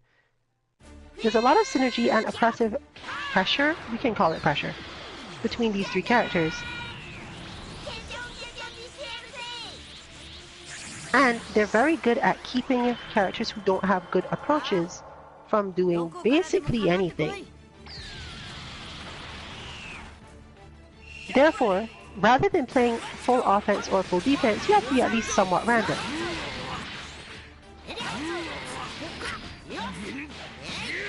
Learning to recognize which situation you're in, therefore, is also super important. But none of the characters on this team deal well with being deflected.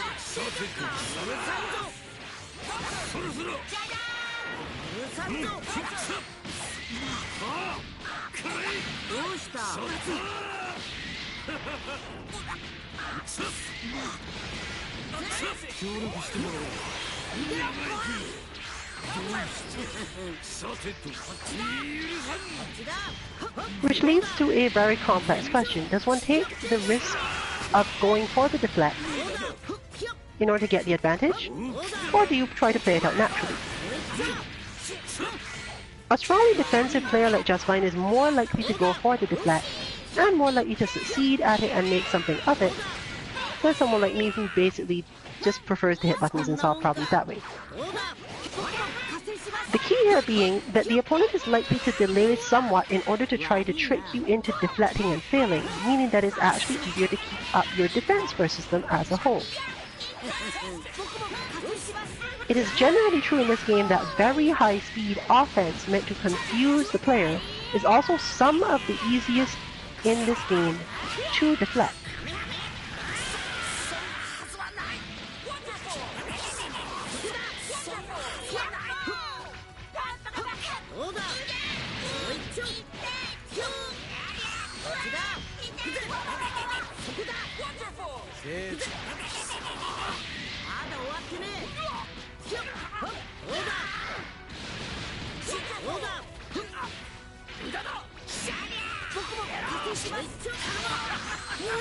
Fortunately, while Vegeta is not particularly great at getting anything out of deflects, he is supported by two characters that do a good job. So we were able to see a little bit there.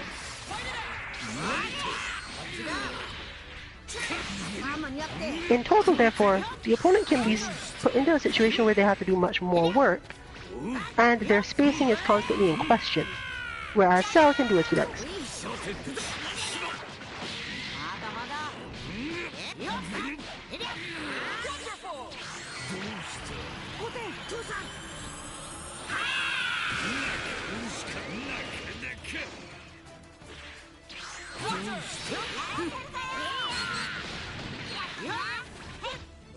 Otis is another character who doesn't directly benefit a ton from deflecting. But once again, he has strong assist support to make it work.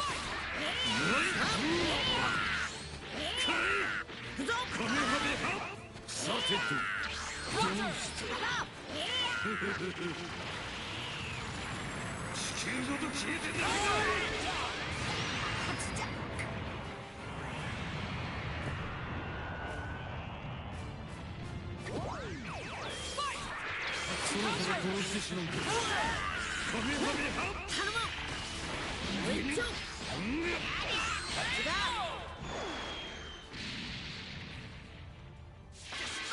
finish. おめえすげえやつだな。ちょっと本気出しちまったぞ。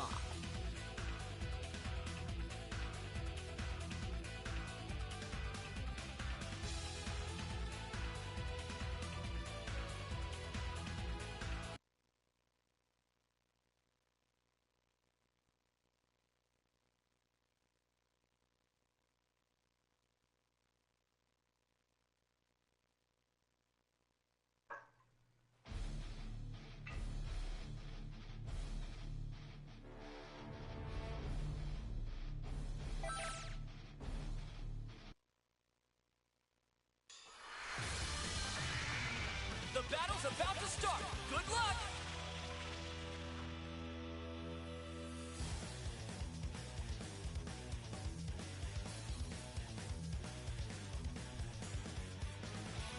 A lot of the minor nuances of characters in this game can be understood simply by drawing lines in terms of the directions they are easily able to attack.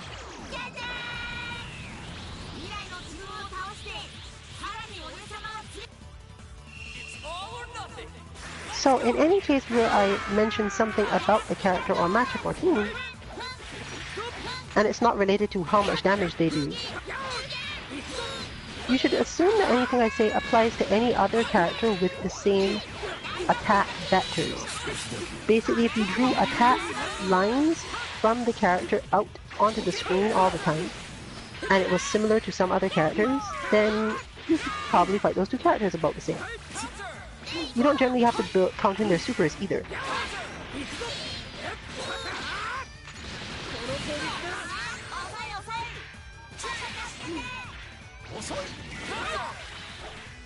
This of course does not exactly apply to Gotenks because the lines for where Gotenks can attack is just as if you took a crayon and scribbled all over a page. So assume that Gotenks is unique. In fact, it is because Gotenks is like that, and so is Trunks and to some extent Yamcha and Kid Buu, that we place them in our unconventional movement form of the bot. You cannot measure their linearity very well. Yamcha's a little bit easier to do than most, but he can do some stuff that he just feels like doing sometimes too.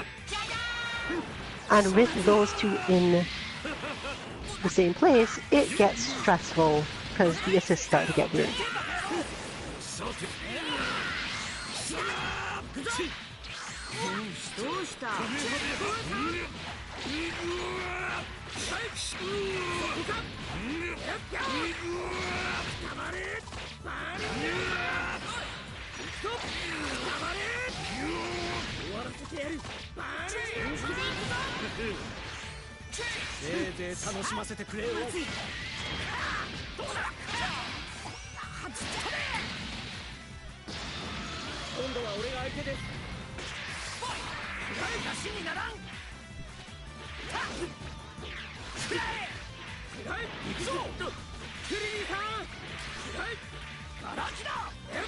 Like Cell, Vegeta is also strongly capable of calling in his assists to help him when he is floated in the air too long.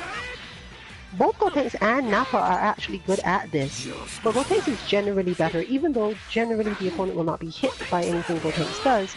The point is not necessarily to hit the opponent with Gotenks, but to distract them from Vegeta long enough to set up an attack, rather than having to just stay in the same avoiding position in the air.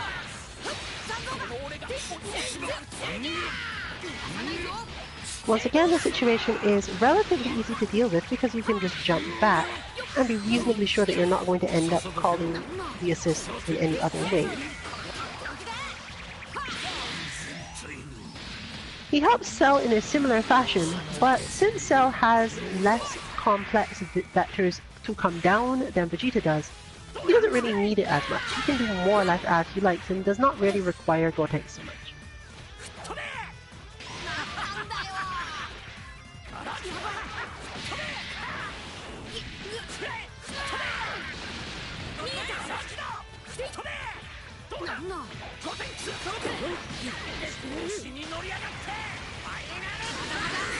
Gotenks is much weaker as a method of opening up most opponents, or rather, the type of opponent who doesn't try to get out of things by hitting buttons.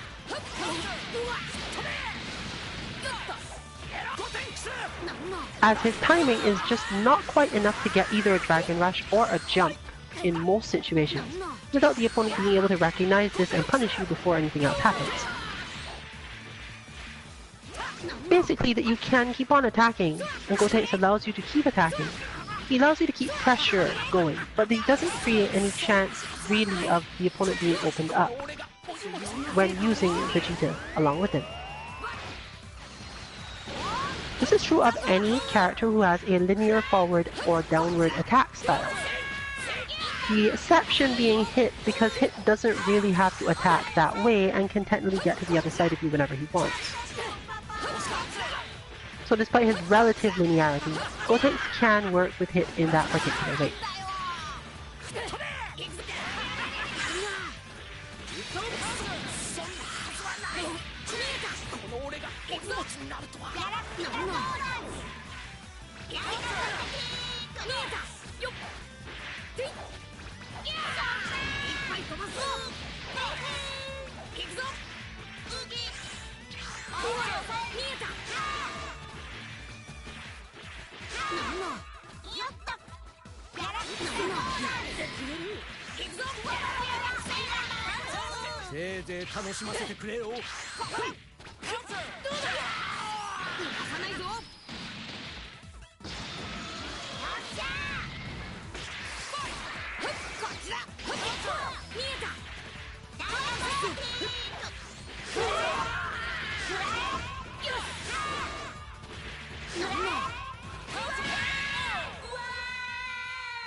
Showdown is about to begin.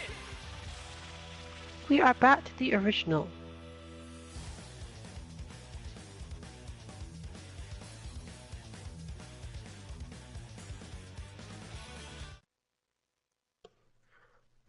Due to the same point of linearity, this team is a decent approximation to our main oppression being used for the air intercept spot, as in they're generally coming forward at you,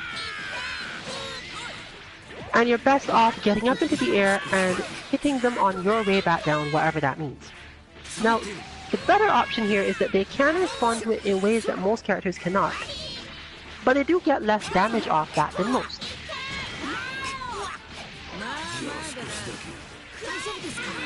Your hope then is to recognize when the situation has gone in your favor from you going into the air and maximizing your damage from there.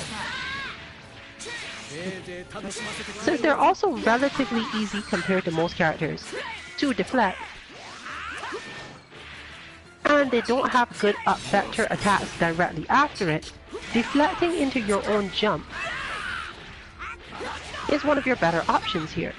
Just watch out for the opposing super dash. From the other side, recognizing whenever the opponent assist is down and going straight in right that moment with no particular plan necessary is one of your best options. Damage will come because there's no way for them to stop it once you've managed to clip them.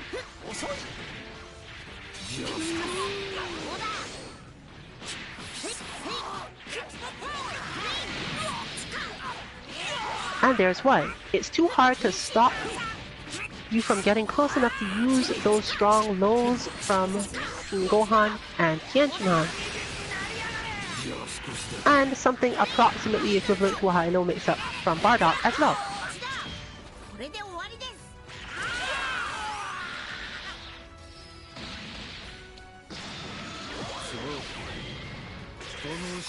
However, at the range where one is trying to get in there, it's a perfect range to go into the air.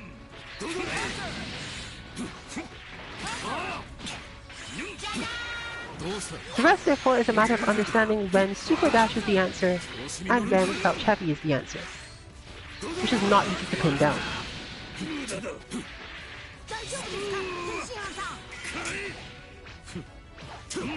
If you worry too much about getting hit by assists when trying to do your thing, you're usually going to lose because the aim here is to understand the assists don't hurt that much, and getting hit by them, or rather the strategy that involves you getting hit by them, is one of the better strategies you could use for the matchup regardless.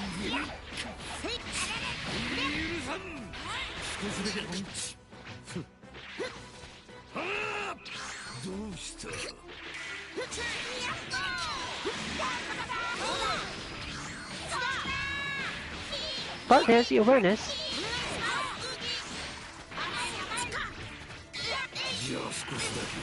Obviously, it is super important to avoid getting cornered as well. In Goten's case, fortunately for him, his Shine Missile attack is really strong against both Tenshinhan and Teen Gohan, as their spacing, their desired spacing, often leaves them open to it.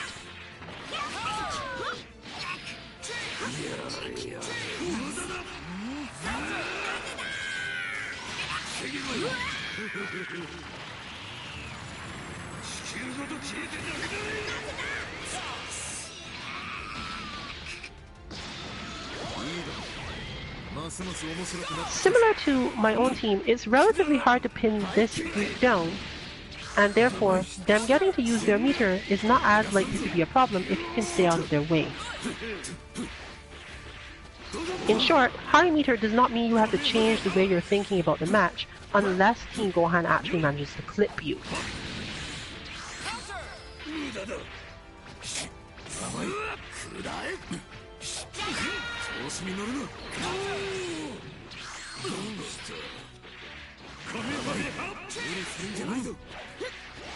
Unfortunately, keeping Teen Gohan from clipping you for a long period of time is super difficult, so it's not as if you can just do what you want.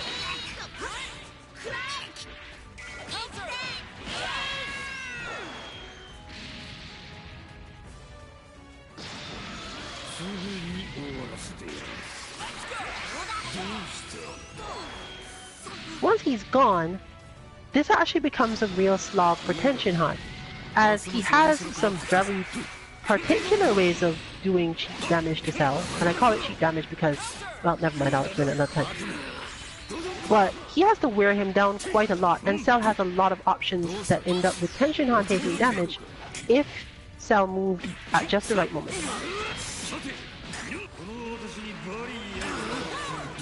But that was insufficient for a kill, meaning that Cell's job is hard now. But that was the moment right there. That moment of being in the air above the opponent, knowing you probably have some option, but not quite knowing what to do in time to execute it. Fortunately, due to either luck, lag, or something, Just Fine scrapes through at the end with the light.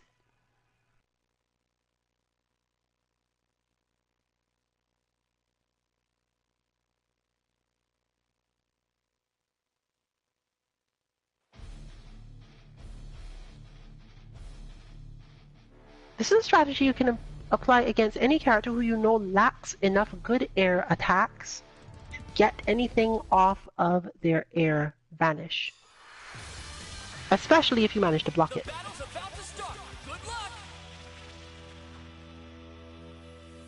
Evasive characters can stay out of the way for quite a while, and Cell in particular can do so while still having the capacity to attack properly and not have to worry about getting hit by the vanish, as he will often move out of the way if the opponent happens to respond to him trying an attack by vanishing. It's all or nothing. Go! As opposed to many other characters who do those sorts of things from the air, he will pause there long enough during the startup of their attack to get hit by the vanish. Cell has moves like this, but he doesn't need to use them in those situations.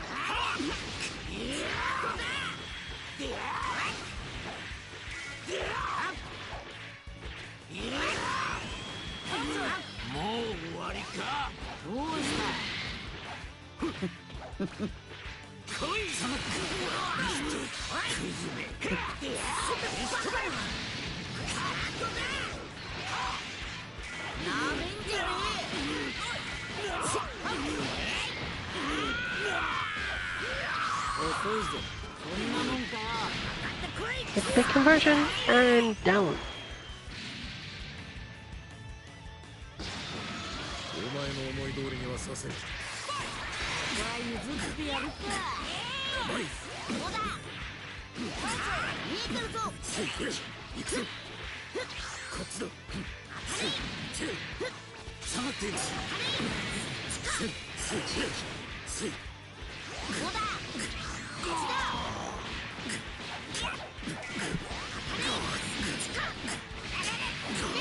当て直す。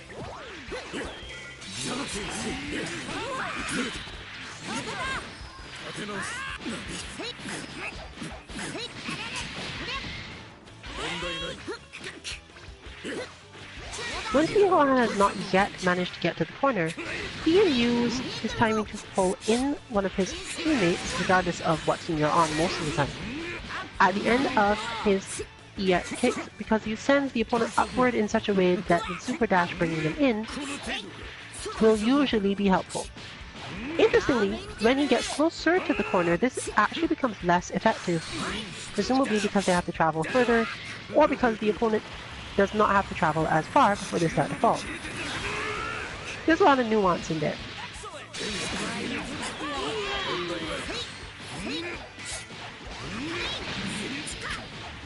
But as shown there, he could always just finish his own combos with the Super Blast, depending on how you tech, and in some cases you can't actually tech because of the space he's at.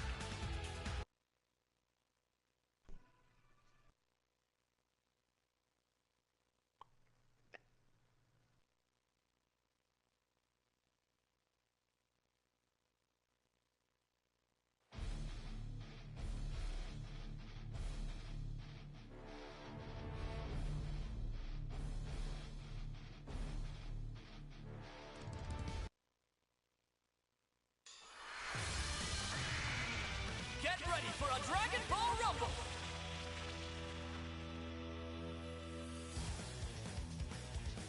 From the Brawly and 16 side, this match is functionally easy.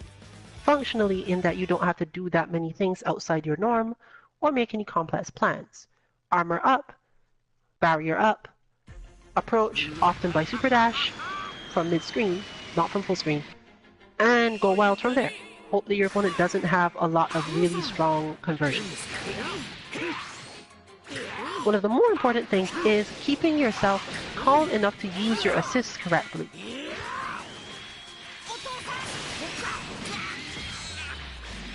And learning when to back off because you've managed to get advantage. As you can see there, over-pushing Brawly's advantage against this team is dangerous because they all have good wake-up and long, medium options. This is actually a common thing to face on Brawly where the opponent is able to hit you out of your approach before you expect that to be possible. So you either have to start your moves earlier, which is usually kind of a problem, or just let them stay there. This does not work as much when the character has a long stand medium, but it's fairly dangerous nevertheless.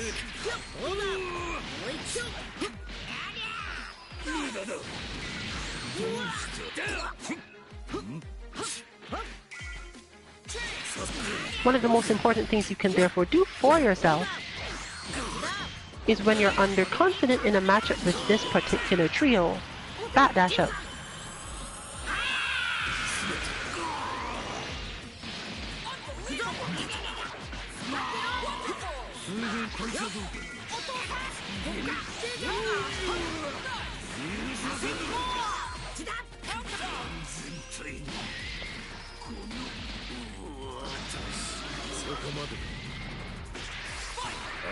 The little option selecty style backdash we've seen used occasionally should really help out with this. Wait, was sparking active before he did that? No, which is probably not going to help him. No, there was. My bad, it was.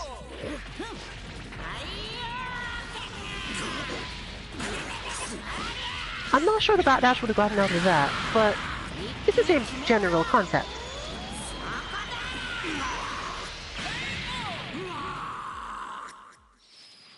You don't want to stick too close to them because they have so many good options there. And their defense is strong. いいぞご飯。なかなか様になってんじゃねえか。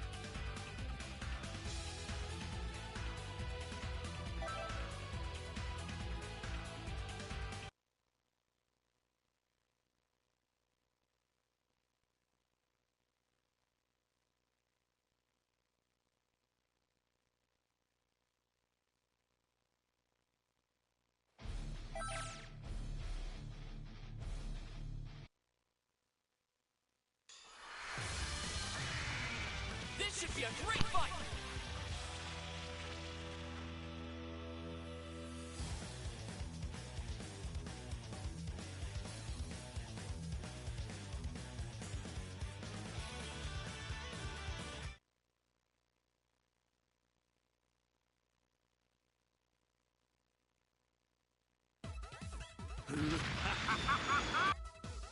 Ready? Fight! 無駄なことを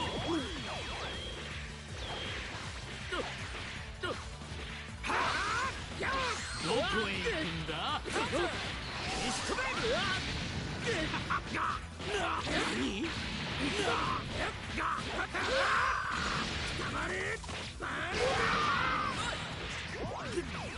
あ少しだけ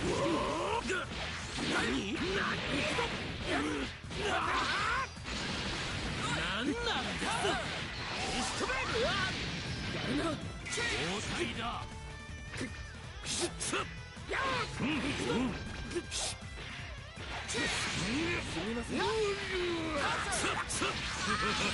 どうした地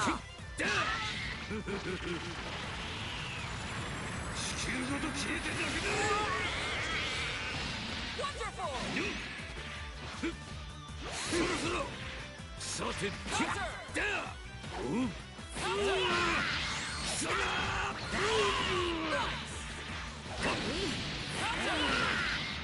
この程度かさっ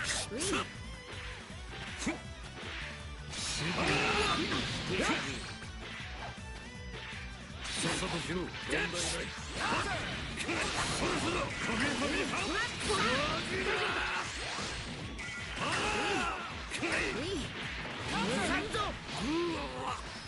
無駄だここは譲ってやる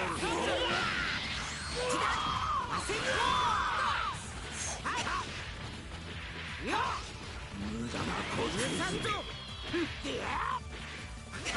クズめ来たんじゃ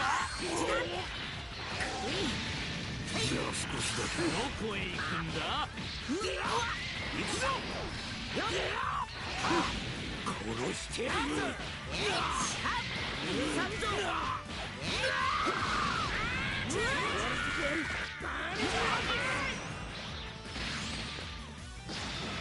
お前の思い通りにはさせん終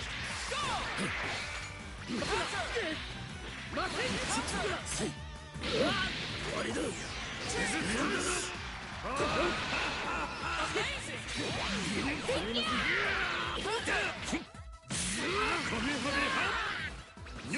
成果を見せてやる。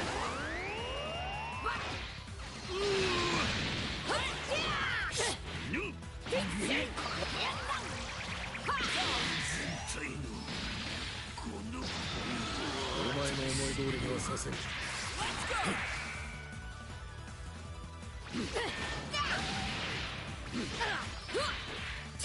Once again, we find ourselves back at this part of the situation. A strong life lead on a team that is capable of more or less recovering nearly all of the health damage they take. And the opponent has already been forced into using their sparking.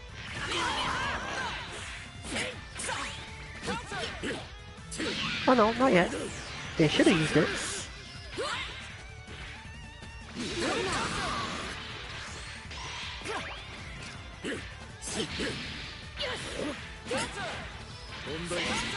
While naming it out isn't necessarily the overall plan, after all. You can use this sort of setup to psychologically give the impression that that's going to be the main approach, and then go for a particular type of offense once the opponent has that in their mind. As mentioned before, Adult Gohan is particularly good at setting this up, and Trunks as an assist is also really helpful.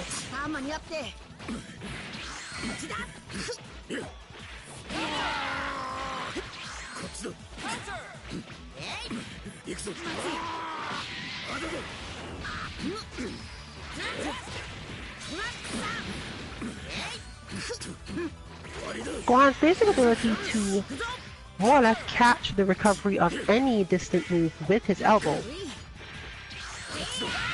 means that you just don't have to worry about those things. Like that.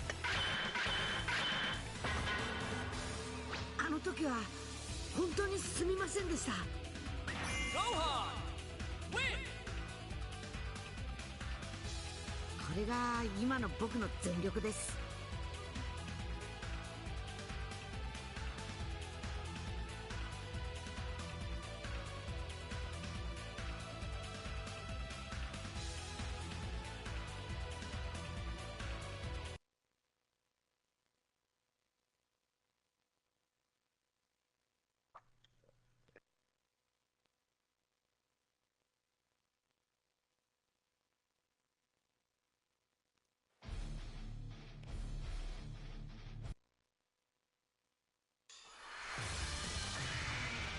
A fierce showdown is about to begin!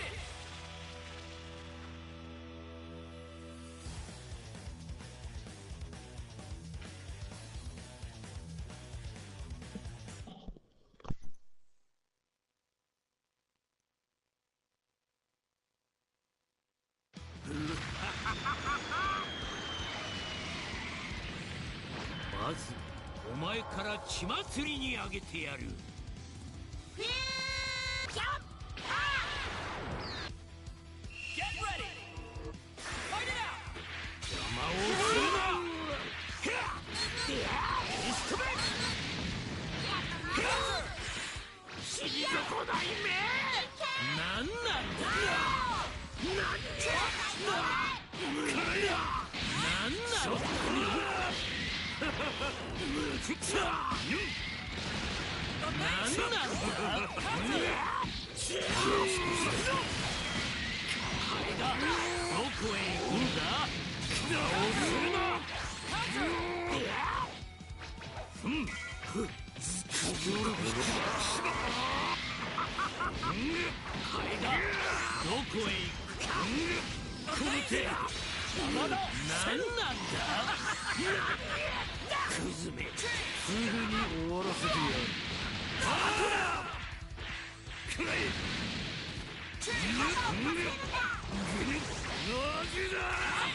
ザコをいたぶって楽しいか。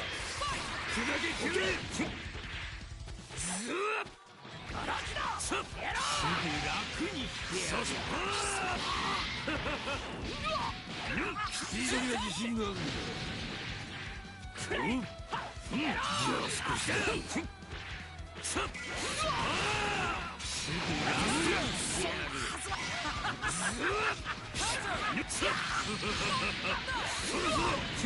地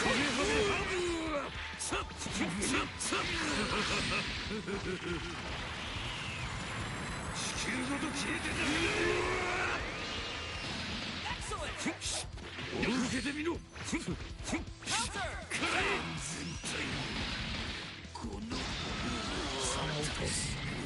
の俺だ。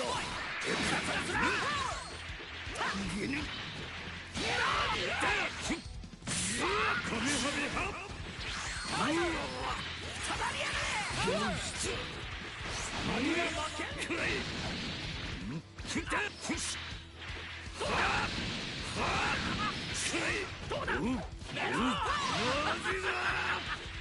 させるか。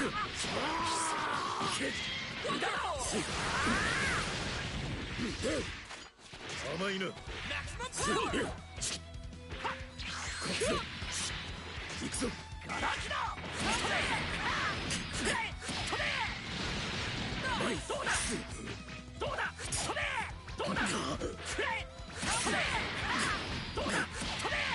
一応受け止める勇気があるか。甘いな。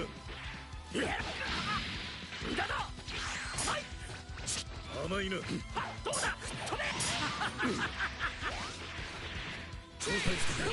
As you can see there, certain pushbacks of 16's moves mean that you can probably do your Dragon Rush soon after confirming that he's not within range to do a different one, or that he started a different one, honestly. This cannot be done easily on direct reaction, but since you can prime yourself for it based on the single options that you're looking for, it's not as bad. Plus, if you happen to do it while he's jumping over your head or something, you'll usually take very little damage, if any, since your opponent must then react with a down strike, and his aren't so great on cross-ups.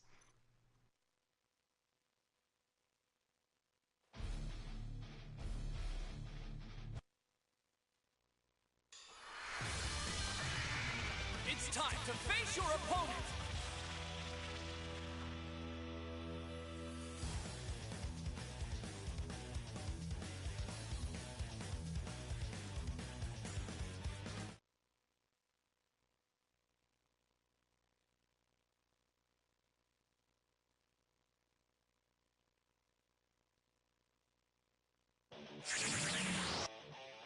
Ready? Go! Yup!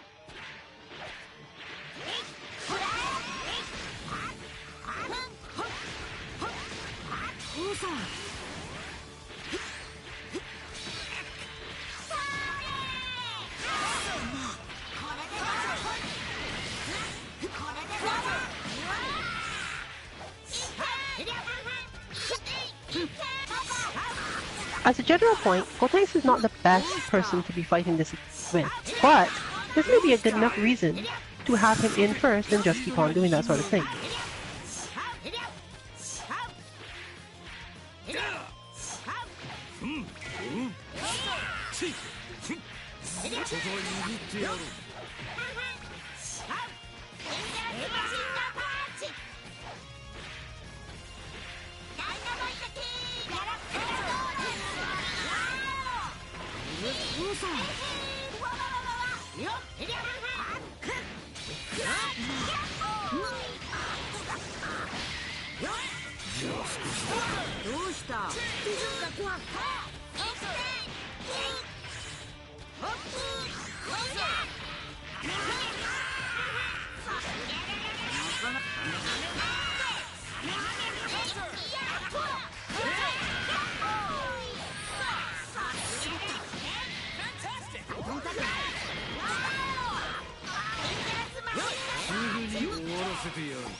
さ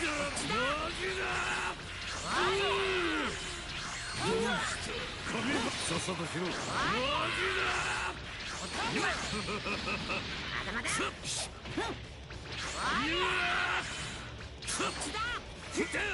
さっさとしろ。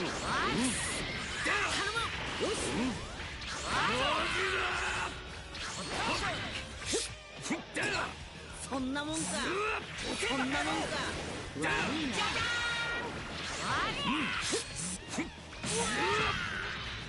さて、くらえ。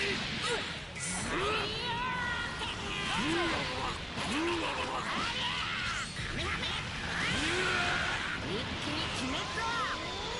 そ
こだ。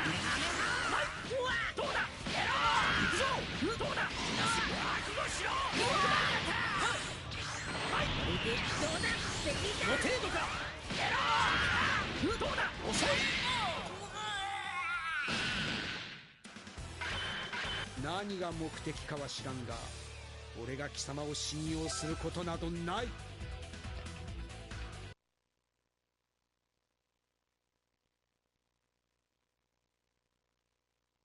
With that, we're heading into our final match of the night.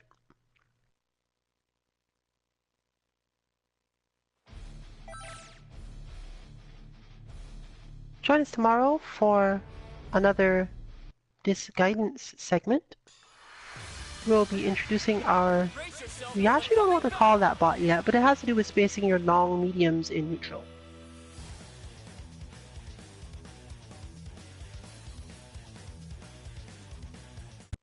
And I'm sure I can come up with some sort of long, medium, small pun by tomorrow.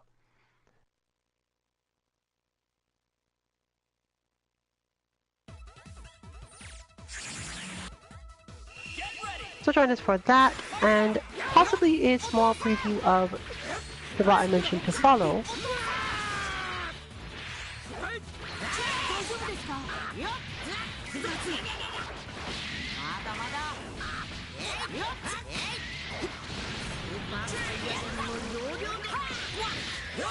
On Monday, we will as always be having our Mishmash and Lounge for Street Fighter V.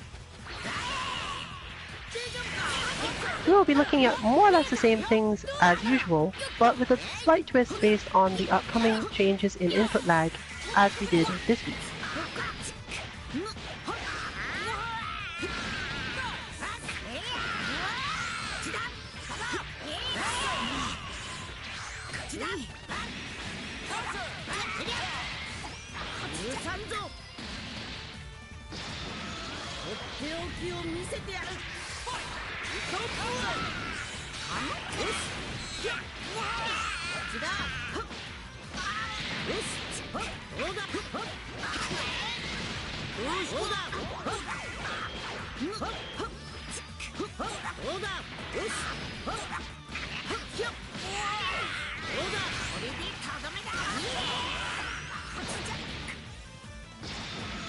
今度は俺が相手です。大丈夫か。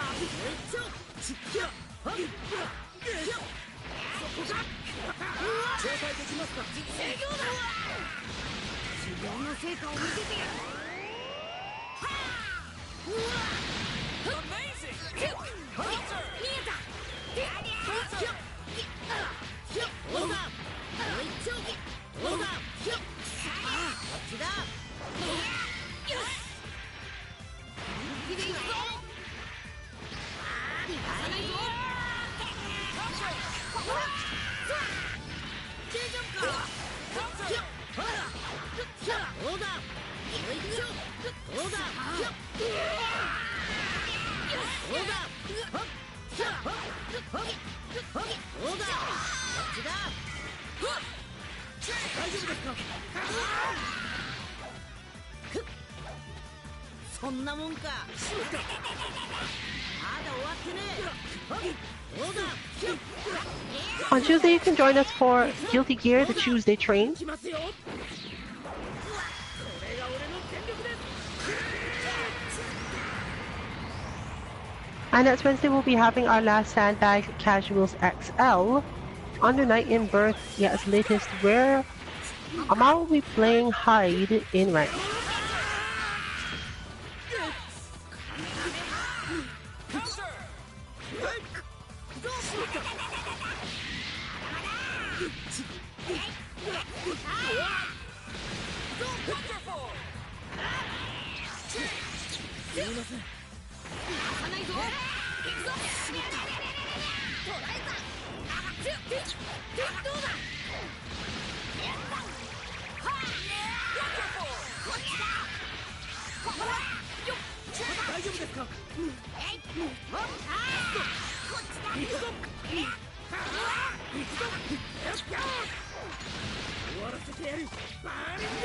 Ooh, a little short, and that sparking is probably going to be the rest of it. But it is possible to keep that kind of down, so we'll see.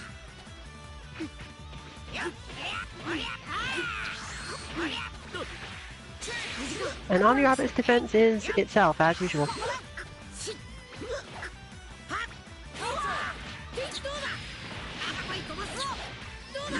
Fortunately, that sparking is also lasting really long. Really long. But it's gonna reach. Yes. And with that, Trunks closes us out. So this has been brilliant for Team 2MK. Enjoy your training, stop by tomorrow. But otherwise, good night everyone.